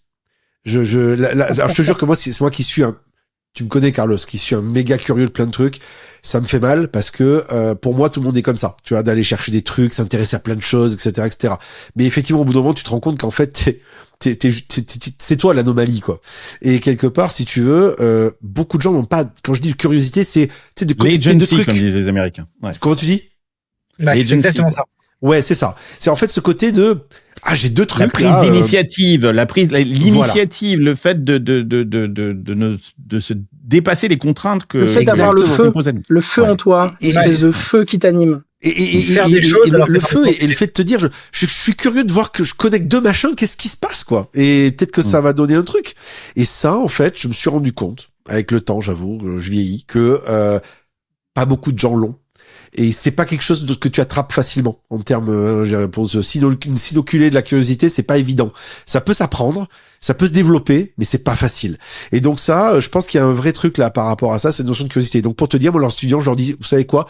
Trouvez votre singularité, soyez curieux et ayez de l'esprit critique. Voilà. C'est pas du tout technique. Et à partir de là, essayez de faire un truc avec ça. Et pour rajouter dans le siliconcarnisme, j'aime bien ça. C'est quoi Carlos, le siliconcarnisme? Le siliconcarnisme, je pense pas que ce soit quelque chose d'inné. T'as d'inné, t'as de l'acquis. Et pour être aux États-Unis et pour voir ces gens-là, les gamins, on les éduque à l'entrepreneuriat. Les cours sont hyper étonnants. Tu vois, ma belle-mère, la semaine dernière, était aux US avec les gamins. Et mon fils est allé voir la prof, il dit, il y a ma grand-mère qui est là, et j'aimerais bien qu'elle vienne parler de la Bretagne. Tu vois, mon gamin, il y a 1 an, il aurait juste levé la main pour dire c'est rouge, c'est bleu, c'est vert pour répondre à la question. Il est allé voir la prof. Ça, c'est de l'agency. C'est de l'agency. C'est l'autonomie. À quel moment tu dis, je vais aller voir ma prof et je vais amener un truc qui n'a rien à voir, qui est ma grand-mère, et je vais demander à ce qu'elle vienne parler de la région dont je viens. Et tu vois, c'est des trucs en France, c'est pas la place, c'est pas le moment, on est à l'école, c'est sérieux, et en fait, et je pense que c'est culturel, les gamins, ils sont toujours en train de faire des spectacles, tu vois d'ailleurs, dans une école bilingue, tu vois ceux qui sont américains, et tu vois ceux qui sont français ou autres qui sont dans l'école bilingue. Tu le vois. Il y en a qui sont comme ça sur scène, et t'as les autres qui sont comme ça. Et t'as ce truc que je pense, et tu l'avais dit très bien, je sais plus dans quel épisode tu avais dit, Carlos, en fait, t'as pas le choix que de réussir parce que le système social est tellement violent que de toute façon, t'es obligé de te créer ton opportunité. Et c'est un pays qui a été construit là-dessus. Faut que tu crées ton opportunité, faut que tu prennes la terre, faut que tu te l'appropries, etc. Et donc, je pense qu'ils ont gardé ce truc-là et je pense qu'ils sont mieux préparés que nous, où le roi, t'as toujours dit, c'est le roi qui décide, tu es un vassal, et tu resteras, et tu ne mélanges pas les classes, etc. Et donc, je pense qu'on a un retard là-dessus, et je pense que ça va être très dur pour nous, et il va falloir que le système éducatif, et c'est pas une question d'inné, et encore une fois, je pense que c'est une question d'acquis, sinon il y aurait pas autant d'entrepreneuriat aux États-Unis, et les gamins, je peux te dire, ils sont complètement différents. Parce que même si tu apprends l'IA, donc, dans 10 ans, elle n'a rien à voir avec ce qu'elle est. C'est d'une débilité. Dans 10 ans, elle n'a rien à voir. Donc, la question, c'est comment est-ce qu'on fait les entrepreneurs? Je suis persuadé que le système social se rapproche tu parlais du plombier, je pense que ça sera très proche du plombier. On sera tous plombiers à notre niveau, c'est-à-dire qu'on sera auto-entrepreneurs. On choisira, et ça va être super cool pour la plupart d'entre nous, parce qu'on choisira nos horaires, on choisira avec qui on veut bosser, on choisira les contraintes, on choisira le salaire, le prix, etc. Mais il va falloir qu'on se réveille pour se créer ces opportunités en tant que jeune. C'est ça le truc. Et je pense qu'il y aura un salaire universel. Et je pense que ça va être relié à la tech, à ce que je disais avant. Le salaire universel, ce sera une taxe sur le token. C'est-à-dire que le token est de l'intelligence et c'est pas Microsoft qui paiera la taxe, ce sera l'acheteur du token qui dira, à défaut d'avoir pris un employé, tu vas payer une taxe sur les tokens utilisés. Et donc, je peux t'assurer que des ingénieurs vont être payés des fortunes et on va payer des softs des fortunes pour réduire les taxes et faire l'optimisation fiscale sur les tokens. Super et c'est le seul moyen que la société arrive à faire du revenu universel. Tu vas taxer le travail par le travail. Alors, je suis obligé de vous couper pour faire une transition parce que justement, je veux absolument parler de ça. C'est intéressant parce qu'il y a le revenu universel de base. On va en parler. Il y a ce que tu décris que je trouve vachement intelligent et on va en parler aussi. Et pour réexpliquer ça, parce que là, je sais pas si les gens ont bien compris, parce que c'est très fort ce que tu viens de dire.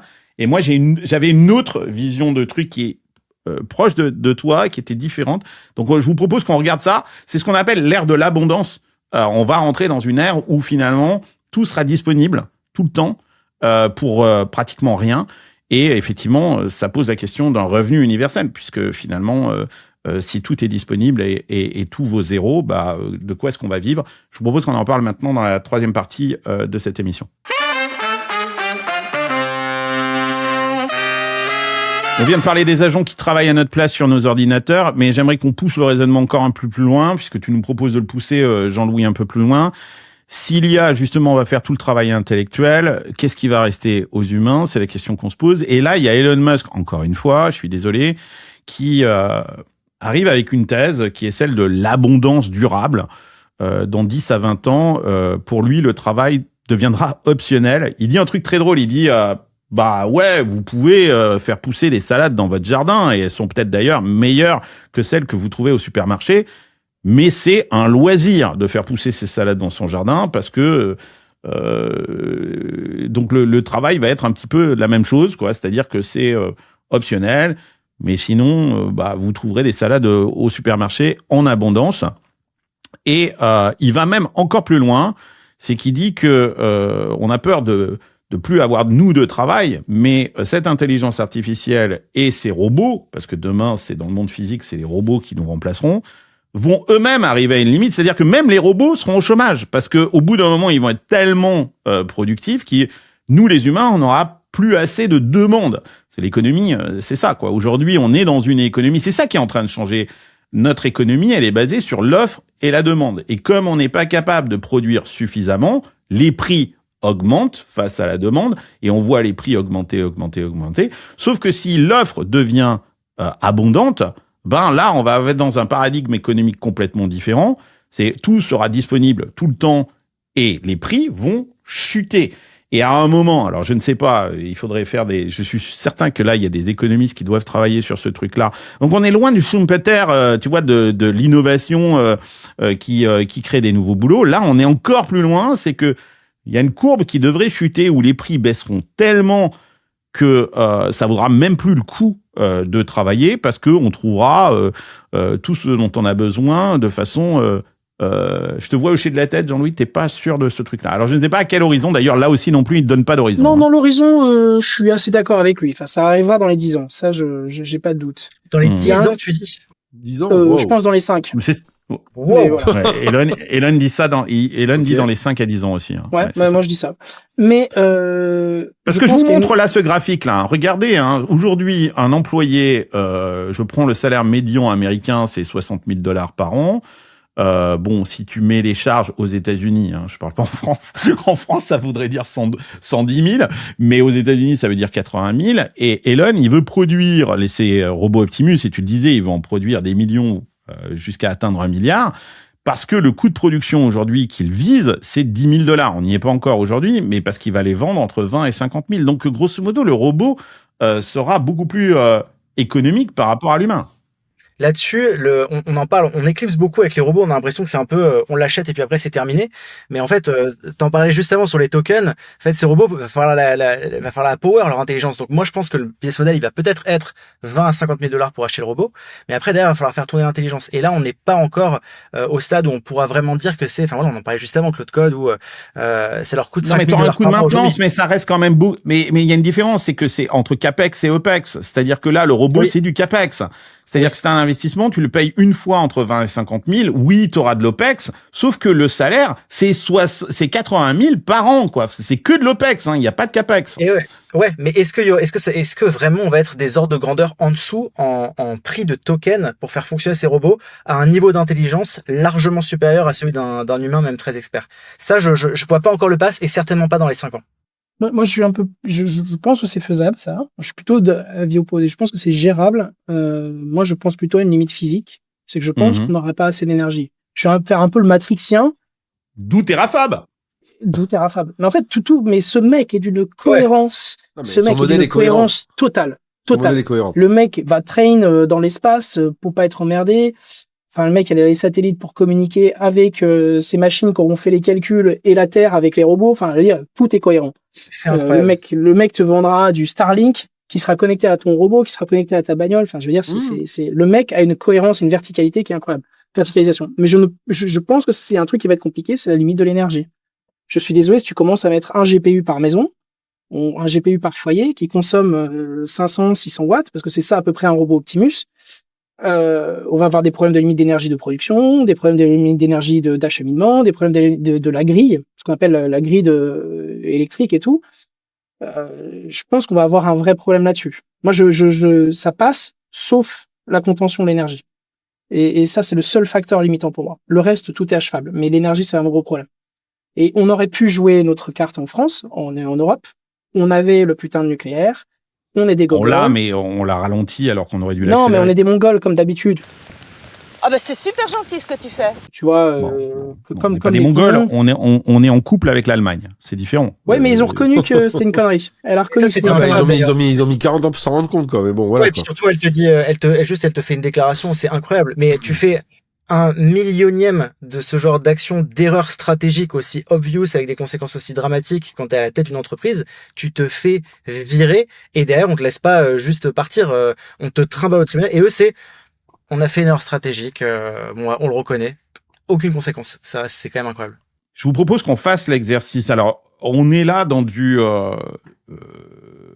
oui, on fait de la prospective. C'est-à-dire que partons du principe qu'effectivement, on soit dans une ère de l'abondance. Et j'aimerais qu'on revienne sur ce sujet dont tu parlais, Jean-Louis, qui est de justement ce revenu universel. Aujourd'hui, ce que les gens disent, oui, et tous les économistes disent, il faut mettre en place, on ne pourra pas soutenir cette économie s'il n'y a pas un revenu universel, parce que sinon les conséquences sociales vont être absolument catastrophiques. Les gens vont prendre des fourches ou des kalachnikovs et venir flinguer tout le monde, et ils auront d'ailleurs peut-être raison. Donc on va devoir passer à un revenu universel. Alors t'as le modèle, et d'ailleurs, décidément ce mec ne finit pas de me décevoir, de Arthur Minch, qui lui propose de taxer les entreprises. De toute façon, à force de fréquenter des politiques, il a été complètement intoxiqué, le pauvre mec, qu'en fait déjà il porte une cravate, et en plus maintenant il propose au lieu de fabriquer du code, de fabriquer des taxes. Et donc, il y a beaucoup de gens qui disent ça, qu'en fait, il faut mettre en place des taxes sur ces entreprises. Donc là, il parlait notamment sur les créatifs, etc., qu'il faut aller taxer, il faut mettre une taxe de 1 ou 2%, parce que je pense qu'il a aussi des procès, on le voit bien, qui lui pendonnaient, et que, un peu comme le modèle du cinéma, l'exception culturelle française, on va taxer les films américains, et ça va nous permettre de fabriquer, nous, des trucs. Donc, l'idée, c'est de taxer ces entreprises, parce qu'on sait qu'il va y avoir une concentration très forte des richesses sur quelques entreprises. Il y a même Vinod Khosla, ici aux États-Unis, qui disait on va taxer toutes les boîtes cotées, et on va même nationaliser une partie de ces boîtes cotées. On va prendre 10% de ces boîtes, de toutes ces boîtes cotées. Tu te rends compte que c'est un capitaliste de la Silicon Valley qui dit ça. Moi, la Silicon Valley devient communiste, hein, c'est formidable. Pour te dire le niveau de PLS dans lequel ils sont ici dans la Silicon Valley. Donc ça, c'est une des possibilités. Toi, Jean-Louis, tu en apportes une nouvelle. Et tu l'as un petit peu expliqué tout à l'heure. Redétaille-le pour que les gens comprennent bien. Qu'est-ce que tu cherches à faire? Tu cherches à trader ou à échanger un revenu d'intelligence humaine contre un revenu d'intelligence machine. Et la variable commune, enfin la variable dans laquelle tu transcris l'intelligence sur les IA, s'appelle le token. Donc moi, je pense que si tu commences à nationaliser... Le token, on explique pour les gens ce que c'est. Le token, c'est l'unité de génération d'IA. C'est l'unité la plus basique qu'une IA va émettre. C'est un bout de mots. Et ces mots ensemble vont générer de la connaissance. Mais c'est l'unité basique d'émission. On appelle ça des émissions, d'ailleurs. Émissions de tokens. C'est comme du carbone C'est l'émission d'un jeton. C'est une unité d'énergie intellectuelle. On va le dire comme ça. C'est un petit Lego. Un petit bout de Lego. C'est un petit Lego. Un petit bout de Lego qui est assemblé ensemble pour une construction. Et donc, ce que tu cherches à faire, c'est dire on a remplacé de l'intelligence par une autre intelligence. Donc, on va taxer l'intelligence artificielle avec une unité qui est commune, et la meilleure unité de mesure, ça s'appelle le token. Et donc moi, je pense que la manière la plus juste, et sur lesquelles les entreprises et les économistes et les gouvernements arriveront à se mettre d'accord, c'est pas de prendre 10% du capital d'une société, parce que ça, c'est pas normal, que tu viennes nationaliser ces choses-là. De mon point de vue d'entrepreneur, je trouve pas ça normal. Par contre, que tu viennes taxer parce que tu as remplacé massivement du travail d'humain par une machine, et que tu reverses une contribution à la société, je trouve pas ça anormal. Non, mais là, tu taxes, on est d'accord, l'utilisateur ou l'entreprise qui utilise cette technologie. Voilà, je taxe pas Microsoft, pas la société qui la fournit, ou Mistral et tout, je taxe. Exactement. Donc, si tu es Crédit Agricole et que tu utilises 1 million de tokens par jour parce que tu as remplacé 50 000 personnes, ou 10 000 personnes, on s'en fout, je pense que tu dois payer une taxe sur le remplacement de ces gens-là pour compenser la perte d'emploi d'une certaine manière, ou la libération de leur emploi. Ok, donc c'est l'État qui taxe, donc il capte en fait cette valeur, comme une TVA. La TVA, la personne qui la paye vraiment, c'est l'utilisateur final, sauf que là, tu t'arrêterais à l'entreprise. Tu n'irais pas jusqu'au consommateur, tu t'arrêterais à la société, à la dernière société à utiliser ça. Mais ce serait l'équivalent d'une TVA, c'est un truc un peu transitif, si tu veux. Ok. Et ensuite, l'État a la charge de redistribuer cette valeur qu'il a captée, cet argent, auprès des citoyens. C'est ça. Je pense que c'est le modèle sur lequel une entreprise peut accepter parce qu'elle a un gain de productivité et des marges qui vont augmenter. Je pense elle a besoin d'avoir des consommateurs, l'entreprise, donc elle a aucun intérêt d'avoir un taux de chômage énorme et d'avoir une économie dégradée et de voir la France avoir une dégradation je parle de la France, mais de l'Europe, d'avoir des dégradations dans leurs notes parce que eux, ça casserait leur propre marché. T'as aucun intérêt à ce que t'aies plus de consommateurs. Donc, t'as intérêt toujours, et cet argent-là, finalement, tu vas le récupérer d'une manière ou d'une autre. Donc, je pense qu'ils vont être d'accord pour ça, pour faire vivre leur marché. Ils vont être d'accord de pas taxer la totalité de leur optimisation qu'ils auraient fait. Et je pense que les citoyens vont être d'accord parce qu'ils vont recevoir ça et l'État va pas s'endetter plus. Et au début, tu recevras pas grand-chose et c'est pas grave. Tu vas peut-être recevoir 100 ou 200 balles. Et plus on va utiliser, ce que j'aime bien dans ton schéma, c'est que plus ces entreprises vont utiliser des tokens, donc de l'intelligence artificielle, cette prime que chacun va recevoir, d'ailleurs, est-ce qu'elle sera égalitaire pour tout le monde? Ça, c'est une question aussi. Va ne cesser d'augmenter jusqu'à ce que, peut-être que quand je le disais, avec cette ère de l'abondance où les prix vont chuter, va arriver un moment où tu vas te dire, mais comme le dit Elon Musk, ça sert à rien que je cultive des salades. Pourquoi ce serait pas égalitaire pour tout le monde? C'est intéressant cette remarque. Mais je sais pas. Je sais pas. Parce que moi, ce qui me fait peur dans ta démonstration, j'adore, hein, je suis fan.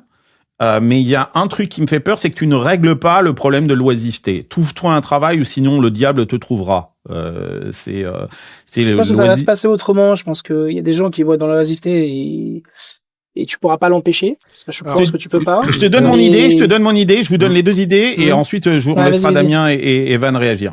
Elle est assez proche de la tienne. Moi, ce que je pensais, c'était au contraire. Je repars sur le token. J'avais la même idée. Pour moi, c'est l'élément essentiel, c'est le token. Sauf que moi, je me disais, aux États de mettre en place du compute, comme le fait Elon Musk justement avec Terrafab, d'avoir des gros projets d'infrastructure qui régleront le problème d'ailleurs de l'emploi et du travail sur le court terme pendant la transition, parce que ce sont des gros chantiers qui en plus font travailler, tu vois, des véhicules, de la construction, des machins, des trucs, de l'énergie, et que cette capacité de compute, finalement, chaque citoyen va recevoir tous les mois des tokens.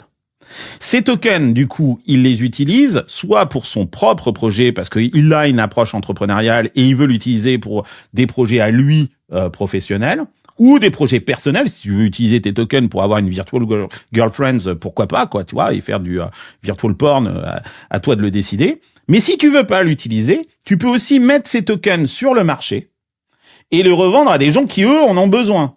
Tu vois? Et il y a un marché où le token a une offre et une demande et tu transformes ça en fiat. Et à la limite, si tu peux en vivre, tu en vis. Ça, c'était, mais tu vois, c'est assez proche de toi, hein, aussi. Et je me demande d'ailleurs si les deux ne sont pas, pourraient s'imbriquer peut-être même ensemble, hein, en fait. C'est-à-dire que l'État ne fait pas que recevoir de l'argent par la taxe, mais fabrique aussi de la capacité de compute comme un fonds souverain. Tu vois, par exemple, dans certains pays comme la Suède ou le Venezuela ou la Libye faisaient ça, tu vois, où ils avaient une partie de la production énergétique était redistribuée sous forme de fonds souverains à sa population. Donc voilà. Une réaction, Evan et Damien? Alors, j'ai pas d'autres idées. C'est des questions qui sont compliquées que jusqu'à présent, moi, je me disais vachement, je réfléchissais avec ma perspective d'entrepreneur et je me suis toujours dit, ça, je laisse le loisir aux philosophes, aux politiciens et à toutes ces personnes-là dont c'est le métier de réfléchir à ces questions. Maintenant, comme on fait l'exercice, c'est intéressant. Je serais un peu plus séduit par l'approche où on redistribue de l'argent plutôt que des tokens. Parce que je vois un peu trop ça comme un scénario. Donc c'est l'idée de Jean-Louis, hein, ça. Ouais, l'idée de Jean-Louis, bien sûr, sur le fait que je ne nous vois pas nous écarter du système monétaire tel qu'il existe. Ça serait une trop grosse disruption de se dire oui, finalement l'argent c'est de l'énergie, les tokens c'est de l'énergie, donc en fait tout ça c'est de l'énergie, c'est un peu pareil. Je trouve que conceptuellement c'est une marche qui est trop grande et moi je pense que inévitablement effectivement ce salaire universel va exister. Ce que je ne comprends pas trop, c'est dans un monde où on a tous le même pouvoir d'achat, comment est-ce que l'économie se comporte et comment les humains se comportent aussi. Parce que je pense que un des aspects principaux du capitalisme, ce qu'il démontre, c'est que justement les gens regardent beaucoup plus les inégalités, comment est-ce qu'ils se comparent par rapport aux autres, plutôt que leur niveau de vie dans l'absolu, puisque le niveau de vie moyen, le niveau de vie des gens les plus pauvres n'ont jamais été aussi haut. Et pourtant, ça a jamais autant râlé. Donc c'est bien que ce qui compte, c'est pas tant le pouvoir d'achat que plutôt le pouvoir d'achat en comparaison de mon voisin. Et c'est les endroits dans lesquels il y a les plus grandes inégalités, qu'il y a le plus de tensions sociales. Donc dans un monde où tout est lisse comme ça, comment est-ce que les gens vont l'accepter? Comment est-ce qu'ils vont se battre pour réussir à se différencier de leurs voisins? Est-ce qu'ils en auront envie? L'oisiveté, effectivement, quel rôle ça va avoir? C'est des questions qui sont super compliquées. Par contre, je trouve que effectivement l'aspect la résolution des taxes et de Jean-Louis est très élégante. Alors je suis d'accord, c'est très élégant ce que propose Jean-Louis. On a des réponses déjà. En fait, on a déjà deux mondes. Enfin, ce que dit Jean-Louis ou ce que tu dis toi, Evan, finalement, c'est le fait de dire on reste dans un modèle économique existant, il mute. Mais il continue quand même à fonctionner, avec une partie du capital et du travail qui sont substitués par notamment la robotique ou les gains de productivité. Et donc la question c'est, pour compenser ça, on va faire une sorte d'aide sociale de zéro, c'est-à-dire en gros on va donner de l'argent à tout le monde pour que ça fonctionne. Ça existe déjà, ça s'appelle la retraite, hein. Alors non, non, pas tout à fait, parce que la retraite tu l'as à la fin, et en France c'est par répartition, aux États-Unis par capitalisme, mais ça c'est encore autre chose. On a la réponse à cette question, et c'est quelqu'un qu'on connaît bien qui l'a donné, c'est Sam Altman. Merde. Ok. Sam Altman, quand il était chez Y Combinator, il avait lancé une étude sur le revenu minimum, on va dire, dans un modèle de l'économie va muter, mais elle va pas changer. Elle va muter, elle va modifier, les répartitions vont se modifier. Et donc, qu'est-ce qui se passe? Et je sais pas si vous le savez, mais j'ai fait des recherches pour cette émission, justement, parce que j'avais eu vent de ça et j'avais voulu creuser un peu plus. Et donc, il a fait une étude et dont les résultats sont sortis en juillet 2024. C'est pas vieux. Tu m'envoies l'étude. Et ce qu'on voit, c'est la chose suivante, c'est qu'ils ont testé pendant 3 ans. Ouais. Pendant 3 ans, ils ont testé sur un groupe de gens. Ils leur ont donné $1,000 par mois. Et ils ont fait un autre groupe test à côté, sur lequel ils touchaient, je crois, $50 ou $500, et puis un autre qui avait un autre. Bon, ils ont fait plusieurs groupes tests, quoi, pour essayer d'être voilà. Et ce qui est intéressant, c'est qu'au final, les résultats sont les suivants. L'argent a été principalement utilisé pour les besoins de base. En gros, la pyramide de Maslow, le bas. D'accord. Okay. Nourriture, argent, transport. Logement. Ouais. Voilà. Et logement.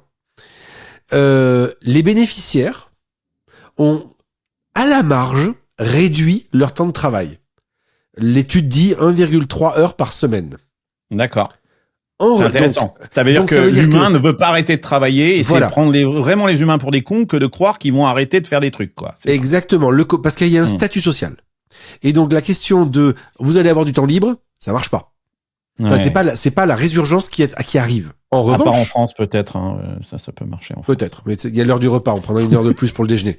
Non, mais ça fait 40 ans qu'on explique aux gens qu'il faut arrêter de travailler, quoi. C'est vraiment une connerie, quoi, en fait. En revanche, là où ça devient intéressant, c'est que ils ont constaté que les gens qui touchaient cet argent-là privilégiaient le temps libre, un peu le temps libre, mais surtout, ils prenaient le temps de chercher un meilleur emploi. ou de développer. Il veut gagner plus, là. Parce qu'ils sont ou de développer une boîte.